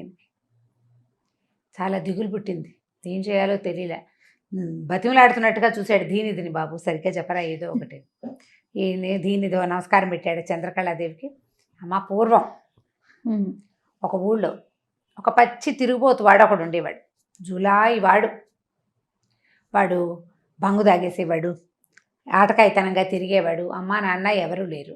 వాడు ఏం చేసేవాడంటే ఎప్పుడు దొంగ సాధువు వేషాలు వేసుకునేవాడు. ఎట్లా, మెళ్ళలో రకరకాల పూసల దండలు వేసేవాడు, జుట్టు ఒకటి చక్కగా ముడేసి ఆ ముడికి కూడా ఏదో పూసల దండలు చుట్టేవాడు. తర్వాత చేతిలో ఒక ఎముకను పట్టుకుని తిరిగేవాడు. వాడేదో సాధువు అని బాబా అని రకరకాలన్నమాట. సాధువు మీద ఆసక్తి ఉన్న వాళ్ళకేమో వీడి ఆరెంజ్ కలర్ కాషాయ వస్త్రాలు, తర్వాత ఈ పూసలు పేర్లు అవి. ఒకవేళ బాబా ఏమో అనుకునే వాళ్ళకి ఆ ఎముక. అట్లా కొన్నిసార్లు ఇట్లా ఉండి జనాలు ఏదో మోసం చేస్తూ చిన్నగా అక్కడో పావులా ఇక్కడో అర్థా సంపాదించుకునేవాడు. మోసం చేయటమే వాడి వృత్తి. ఈ వేషం కూడా మోసమే, వాడికి ఏవో భావాలు లేవు. అయితే ఏమైంది, ఒకనాడు ఈ వేషం వేసుకుని వాడు ఒక ఉద్యానవనం వైపుకి నడుస్తున్నాడు. అక్కడ ఎవరో జనం బాగా చేరతారు. అక్కడ గారడీ చూపించి డబ్బులు కొట్టేయడానికి వెళ్తుంటే ఏమైంది, ఉద్యానవనం పక్క నుంచి ఏనుగంబారి మీద కూర్చుని రాజుగారి అమ్మాయి కనపడింది వాడికి. ఆ రోజుల్లో ఏదో కొంచెం ఘోష పాటించేవాళ్ళు, కానీ పెద్ద ఘోష లేదు. రాజకుమార్తెను అందరూ చూసేవాళ్ళు. వీడి కిందకి ఇట్లా కూర్చుని పైకి చూస్తున్నాడు. చూస్తుంటే ఎంత అందంగా ఉందో రాజకుమారి. ఈ అందాన్ని పొందని జీవితం వృధా అనిపించింది వాడికి. నా బతికేమిటి, నేనెవడిని, నాకున్న కెపాసిటీ ఏమిటి, అసలు నేనేమిటి, ఈవిడెవరు, ఆ ఊహ రాల. ఎలాగైనా ఈ సౌందర్య నిధిలాగా ఉన్న ఆ అమ్మాయిని దక్కించేసుకోవాలి. ఏం చేద్దాం అని బాగా ఆలోచించి, సాధు సంతులు ఆ ఊళ్ళో కొంచెం మర్యాద ఇస్తారు జనాలు. అందుకని వీడు ఏం చేశాడంటే, రాజభవనానికి ఎదురుగుండా ఉన్న ఒక చెట్టుకి గబిలంలాగా కాళ్ళు చెట్టుకు వేసి కిందకి వెళ్ళాడడం మొదలుపెట్టాడు. వాడు ముందు టకుటమార విద్యలు చాలా ఉన్నాయి వాడి దగ్గర. చిన్నప్పటి నుంచి మోసాలు చేస్తూనే పెరిగాడు కదా. కాళ్ళు 2 చెట్టు కొమ్మకేసాడు. బస్కీలు తీసేటప్పుడు అప్పుడు వేళ్లాడుతుంటారు కదా, ఎక్సర్సైజింగ్ బార్ల మీద కనపడతారు. చేతులు బాడీ కిందకు వదిలేశాడు, కాళ్ళతోటి పట్టుకుని వేళ్లాడుతున్నాడు గబ్బిలంలాగా. జనాలంతా చూసి ఆయన ఏదో బాబా అనుకున్నారు. వచ్చిన వాళ్ళంతా దండం పెట్టేవాళ్ళు, ఏదో తిండి పదార్థాలు పెట్టేవాళ్ళు. రోజులు గడిచినాయి. రోజంతా ఇలాగే ఉండేవాడు. రాజుగారికి కూడా ఆయన చెవిన పడింది. ఎవరో మహానుభావుడు అనుకున్నాడు ఆయన. మరి లేకపోతే రోజంతా ఎవరు వెళ్ళాడతారు? అదే కదా. కాషాయ వస్త్రాలు మెళ్ళలో ఉన్నాయి ఇవి, ఆ కిందనేమో ఒక కమండలమో దండమో ఎముక ఓ సంచి ఏమిటో ఉన్నాయి సామాన్లు. దాంతో ఈయన వీడు బాబా గారుగా తలకిందులు బాబా గారుగా చలామణి అవుతున్నాడు. అయితే ఏమైంది, ఒకనాడు ఈ రాజకుమార్తె ఎక్కడికో వెళ్ళడానికి కోటలోంచి బయటకు వచ్చింది. భవనం ఎదురుగుండా ఉన్న ఈ కాళ్ళు పైకేసి కిందకి శరీరం ఉన్నవాడిని చూసేసరికల్లా పిచ్చి నవ్వు వచ్చింది అమ్మాయికి. పక్క పక్క పక్క పక్క పక్క నవ్వేసింది. ఎంత నవ్విందో, వెనక్కి తిరిగి చూస్తూ చూస్తూ నవ్వింది. ఈవిడ పేరు హసన్ముఖి, యువరాణి పేరు. ఓహో. నవ్వుతూ ఉండే మొహము, ఆవిడ పేరు కూడా హసన్ముఖే. ఇక విపరీతంగా నవ్వింది. నవ్వేసరికల్లా ఉలిక్కిపడ్డాడు. గబగబా దిగేశాడు, చెట్టు దిగి రాజుగారి దగ్గరికి వెళ్ళాడు. మీ అమ్మాయి నన్ను చూసి నవ్వింది, నేను నా తాలూకు ధ్యానం భంగం అయిపోయింది, శపించగలను తెలుసా అని బెదిరించాడు. రాజుగారు తెల్లబడి, ఇదేంటి ఇన్ని రోజులుగా వేళ్లాడుతున్న మనిషి గబగబా దిగి నా దగ్గరకు వచ్చాడంటే వీడికి నిజంగానే కోపం వచ్చింది. బాబు క్షమించద్దు, శపించద్దు అంటే ఎందుకు శపించకూడదు? 20 ఏళ్ల పాటు ఈ ఊళ్ళో నీళ్లు రాకూడదు, వర్షం రాకూడదు అని శపించగలను తెలుసా నేను నా తపశక్తితో అన్నాడు. రాజు ఇంకా భయపడ్డాడు. మా అమ్మాయిని క్షమించండి, ఒక్కసారికి మన్నించండి, మా పిల్లని నేను కట్టడి చేసుకుంటాను, దయచేసి శాపాలు గుయిపాలు పెట్టద్దు, ప్లీజ్ ప్లీజ్ అని బాగా బతిమలాడాడు. సరే అని విశ్వేసా వెళ్ళిపోయాడు. మళ్ళీ పోయి యథాప్రకారం చెట్టుకేసి వెళ్ళాడుతున్నాడు. రాజుగారు కూతురు చెప్పాడు, అమ్మాయి అట్లా నవ్వకూడదు, నేను ఎవరో స్వాములారు. అమ్మాయి అంది, స్వాములారు అయితే కూర్చుని తపస్సు చేయాలి కానీ చెట్టుకు వెళ్ళాడుతున్నాడు ఎందుకు నానంటే, ఒక్కడిది ఒక్కో తపస్సు ఉంటుందమ్మా, అలా నవ్వకూడదు తప్పన్నాడు. సరే 4 రోజులు గడిచి ఆ ఊళ్ళో ఏవో చిన్న పొన్న ఉత్సవాలు జరుగుతున్నాయి. వీడు మాత్రం ఈ దొంగస్వామి ఉత్సవాల దగ్గరికి వెళ్తాడు, ఇక్కడే వెళ్ళాడుతున్నాడు. వాడికి కావాల్సింది రాజకుమార్తె. ఉత్సవాల కోసం బయలుదేరింది అమ్మడు. మళ్ళీ ఆ తలకిందులుగా ఉన్నవాడిని చూసేసరికి పకాల్మని నవ్వొచ్చింది. మళ్ళీ నవ్వింది. పక్క నవ్వేసరికల్లా దిగేశాడు. దిగేసి ఏంటి అమ్మాయిని అడుగుతావు అని అమ్మాయిని కసిరేశాడు. మళ్ళీ రాజు దగ్గరికి వెళ్ళాడు. రాజుతో చెప్పాడు, నీ కూతురు నన్ను చాలా ఇబ్బంది పెడుతోంది, ఇది 2వసారి అని గట్టిగా చెప్పాడు. శపించేస్తానన్నాడు. ఈసారి అమ్మాయిని కూడా శపిస్తానన్నాడు. అనేసరికి మళ్ళీ బతిమలాడు రాజుగారు. వద్దండి ప్లీజ్ అండి, మీకు ఏవి కావాలంటే అవి చేయిస్తాను, మీరు తల కిందగా వెళ్ళాడేటప్పుడు వింజామర్లో అవి తెప్పించి వీయించడానికి కూడా మనుషుల్ని పంపిస్తానన్నాడు. మరి బతిమలాడాలి ఏదో రకంగా. సరే వెళ్ళిపోయాడు. మళ్ళీ 3వసారి ఆ అమ్మాయి బయట నుంచి వస్తుండగా అతని మీద దృష్టి పడింది. ఇక ఆవిడ నవ్వి నవ్వి నవ్వి నవ్వి రాజభవన్లోకి వెళ్తూ కూడా నవ్వుతూనే వెళ్ళింది లోపలికి. ఈ ఆగల ఈసారి మీ పిల్లని శపించాల్సిందేనన్నాడు. హాసపిశాచం అని ఒక పిశాచం ఉంటుంది, అది అట్లా నవ్వుతుంటుంది, ఆ పిశాచం పట్టింది మీ అమ్మాయికి, దాన్ని వదిలిస్తాను నేనన్నాడు. అనేసరికి ఇప్పుడు ఏం చేస్తాడు? లేకపోతే పిశాచాన్ని వదిలించాలా, 20 ఏళ్ళు పెట్టి తపస్సు 20 ఏళ్ల పాటు మీ ఊళ్ళో నీళ్లు వానపడకుండా శపించమన్నావా అనేసరికి, ఎలాగో నేను శపిస్తే ఇది ఎలాగో ఉంది, శాపం రెడీగా ఉంది, ఇదే అదే అనేసరికి ఈయనన్నాడు, సరే మా అమ్మాయి హాసపిశాచమే వదిలించండి అన్నాడు. ఈ హసన్ముఖికి హాసపిశాచం వదిలించడానికి ఏర్పాట్లయ్యాక ఈయన ఏమన్నాడు, మేమిద్దరమే ఉండాలి ఏకాంతంగా, భవనంలో ఎవరు ఉండకూడదంటే రాజుగారికి హడలు పుట్టింది. బోరు నాయనో ఏమిటో ఏదేదో కంపునికే వ్యవహారంలాగా ఉందని ఆయన కొంచెం భయపడ్డాడు. కానీ ఏం భయపడద్దు, 4 అడుగులు దూరం నుంచే నేను దయ్యాన్ని వదలగొడతాను, రాజకుమార్తె దగ్గరికి వెళ్ళను, 4 అడుగులు దూరంగా ఉంటానన్నాడు. సరే రాజుగారు అందుకు ఒప్పుకున్నాడు. యువరాణిని హసన్ముఖిని ఒక భవనంలో ప్రవేశపెట్టారు. మన సన్యాసి గారిని కూడా అందులోకి తీసుకుపోయాక అందరూ వెళ్ళిపోయారు. ఈ అమ్మాయి ఏం చేసింది, ఏమిటో వీడి దొంగెత్తుగా ఉంది, ఆయన కోపం వస్తే మా నాన్న దగ్గరకు వచ్చి బెదిరించడం ఎందుకు, వెంటనే ఇమీడియట్గా శాపం ఇచ్చేవాడైతే, వీడి సంగతి ఏదో అనుమానంగా ఉందని ఏం చేసింది, కొంతమంది చెలికత్తల్ని, ఏమే మీరు వెళ్ళిపోవద్దు, వెనకాల దాక్కోండి, చప్పట్లు కొట్టంగానే వచ్చేయండి, నీ కేక పెట్టేసరికి వచ్చేసేయండి అని తండ్రికి తెలియకుండా కొంతమందిని పెట్టుకుంది. ఈ కొంతమంది కూడా చెలికత్తలంటే ఏదో దీనిలాగా నాజూకు అమ్మాయిలు ఉండరు, అంతఃపుర రక్షణ వాళ్ళు, జమాజట్టీలు ఉంటాయి మంచివి, వాళ్ళని వెనకాల పెట్టుకుంది అనమాట. సరే ఏమైంది, సభలో ఆ భవనంలో యువరాణి సన్యాసి ఇద్దరు నుంచున్నారు. కాసేపు ఏదో గొడిగాడు, ఓం ఓం అన్నాడు, అదన్నాడు ఇదన్నాడు, ఇవి చూస్తుంది, ఏమిటి చేస్తాడో చూద్దామని. అమ్మాయి కొంచెం దగ్గరికి రా, చెవిలో చెప్తానన్నాడు. అనేసరికల్లా ఎందుకు కాదు, నేను రానంటే నువ్వు రాకపోతే నేనే వస్తానన్నాడు అని చెప్పి దగ్గరకు వచ్చాడు. చూస్తుంది ఏం చేస్తాడా అని. ఇంకా కొంచెం దగ్గరకు వచ్చాక సడన్గా 2 చేతులు పుచ్చుకుని ఇట్లా దగ్గరికి లాక్కుపోయాడు. వెంటనే ఇప్పుడు ఎవరక్కడ అని కేకలు పెట్టింది. పెట్టంగానే మొత్తం వెనకాల దాక్కున్నాడుగా 10 మంది వచ్చేసారు. అందులో ఒకళ్ళిద్దరే కొంచెం నాజుకు అమ్మాయిలు, ఈవిడ లాంటి వాళ్ళు, ఈవిడ చెలికత్తలు, మిగిలిన వాళ్ళంతా కాపల వాళ్ళు వచ్చి చావచిత కొట్టేశారు. వస్తువులు లేవు వాళ్ళ దగ్గర, ఏమి ఆయుధాలు లేవు, చేతులతోటి టపా టపా టపా కొట్టేసేసారు, చెంపలు వాయించేశారు, వీపు పగల కొట్టేశారు, శబ్దం రాకుండా. మనం పోలీస్ దెబ్బలు అదే కొట్టారు. కొట్టిన తర్వాత యువరాణి నువ్వు నన్ను శపిస్తావా? శపించేవాడివి అయితే ఎప్పుడో శపించేవాడివి, నోరు మూసుకుని వెళ్ళు. మళ్ళీ వెనక్కి తిరిగి చూసిన సభాభవనం చుట్టుపక్కల, రాజభవనం చుట్టుపక్కల కనపడిన తాట ఒలిపించేస్తాను. ఈ ఒక్కసారికి మా నాన్నగారి మీద మర్యాదతోటి ఆయన నిన్ను లోపల ప్రవేశపెట్టాడు కాబట్టి వదిలిపెడుతున్నా. నోరెత్తకుండా వెళ్ళిపోవాలి ఇక్కడి నుంచి అని చెప్పింది. చిలకత్తనంతా ఎవరి దారిని వాళ్ళు తప్పుకున్నారు. యువరాణి ఒక్కతే నుంచుంది, కామ్గా నిలబడింది. ఈ బయటికి వెళ్తున్నవాడు హి అని నవ్వుకుంటూ వెళ్ళాడు. ఈ బయట ఉన్న భటులు వాళ్ళు ఆశ్చర్యపోయారు, ఏమిటి నవ్వుతున్నాడు సడన్గా అని. ఇక ఎంత నవ్వో, ఆహాహా హిహి అంటాడు, హుహు అంటాడు. నవ్వుకుంటూ వెళ్తుంటే మధ్యలో రాజుగారు కనపడ్డారు. అయ్యా పని బాగైంది, మీ అమ్మాయి మీద ఉన్న హాస పిశాచాన్ని నా మీదకి ఆవహించుకున్నాను, ఈ పిశాచాన్ని అడవిలో తీసుకెళ్ళి వదిలిపెడతాను, తర్వాత ఇప్పుడు మీకు కనిపిస్తాను, శుభం భూయాత్తని వెళ్ళిపోయాడు.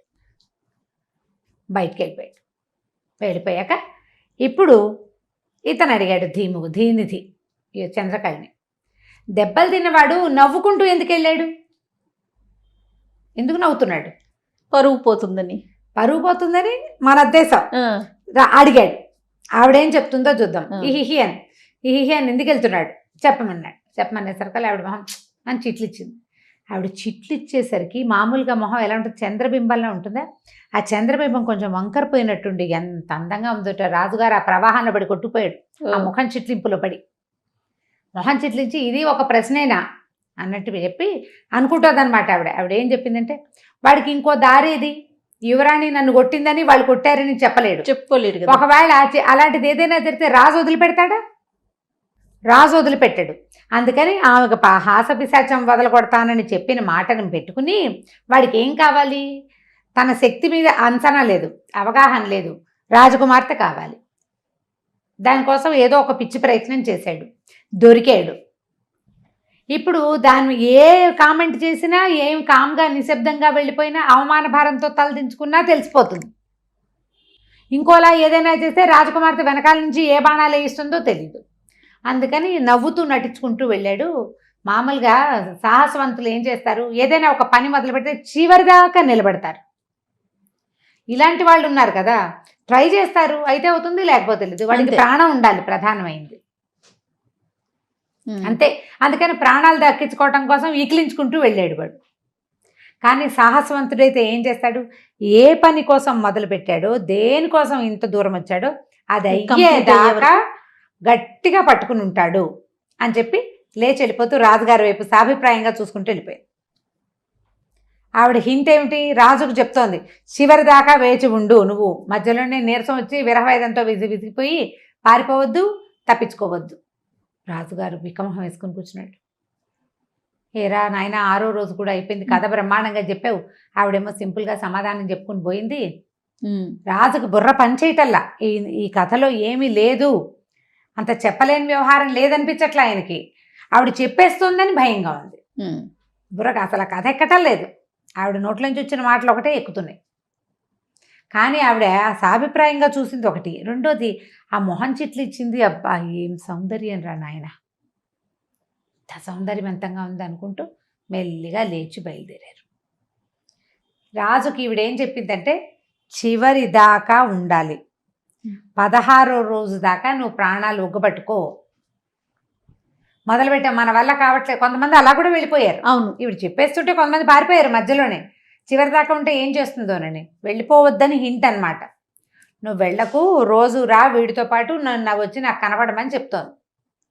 సరే, ఆ హింట్ అర్థమైంది ఆయనకి, సాభిప్రాయంగా తనకి చెప్పిందని అర్థమయ్యి ఆ అభిప్రాయాన్ని పట్టుకుని మెల్లిగా బసకి చేరుకున్నాడు.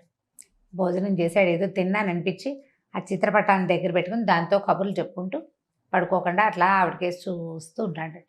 మళ్ళీ రేపొద్దున లేచి వ్యాఖ్యాలకు వెళ్తారు, సాయంత్రం కథ చెప్పడానికి వెళ్తారు. 7వ రాత్రి కథ ఏం చెప్తారో మనం మళ్ళీ విందాం. తప్పకుండా. నమస్తే రమ్య గారు. నమస్తే జయ.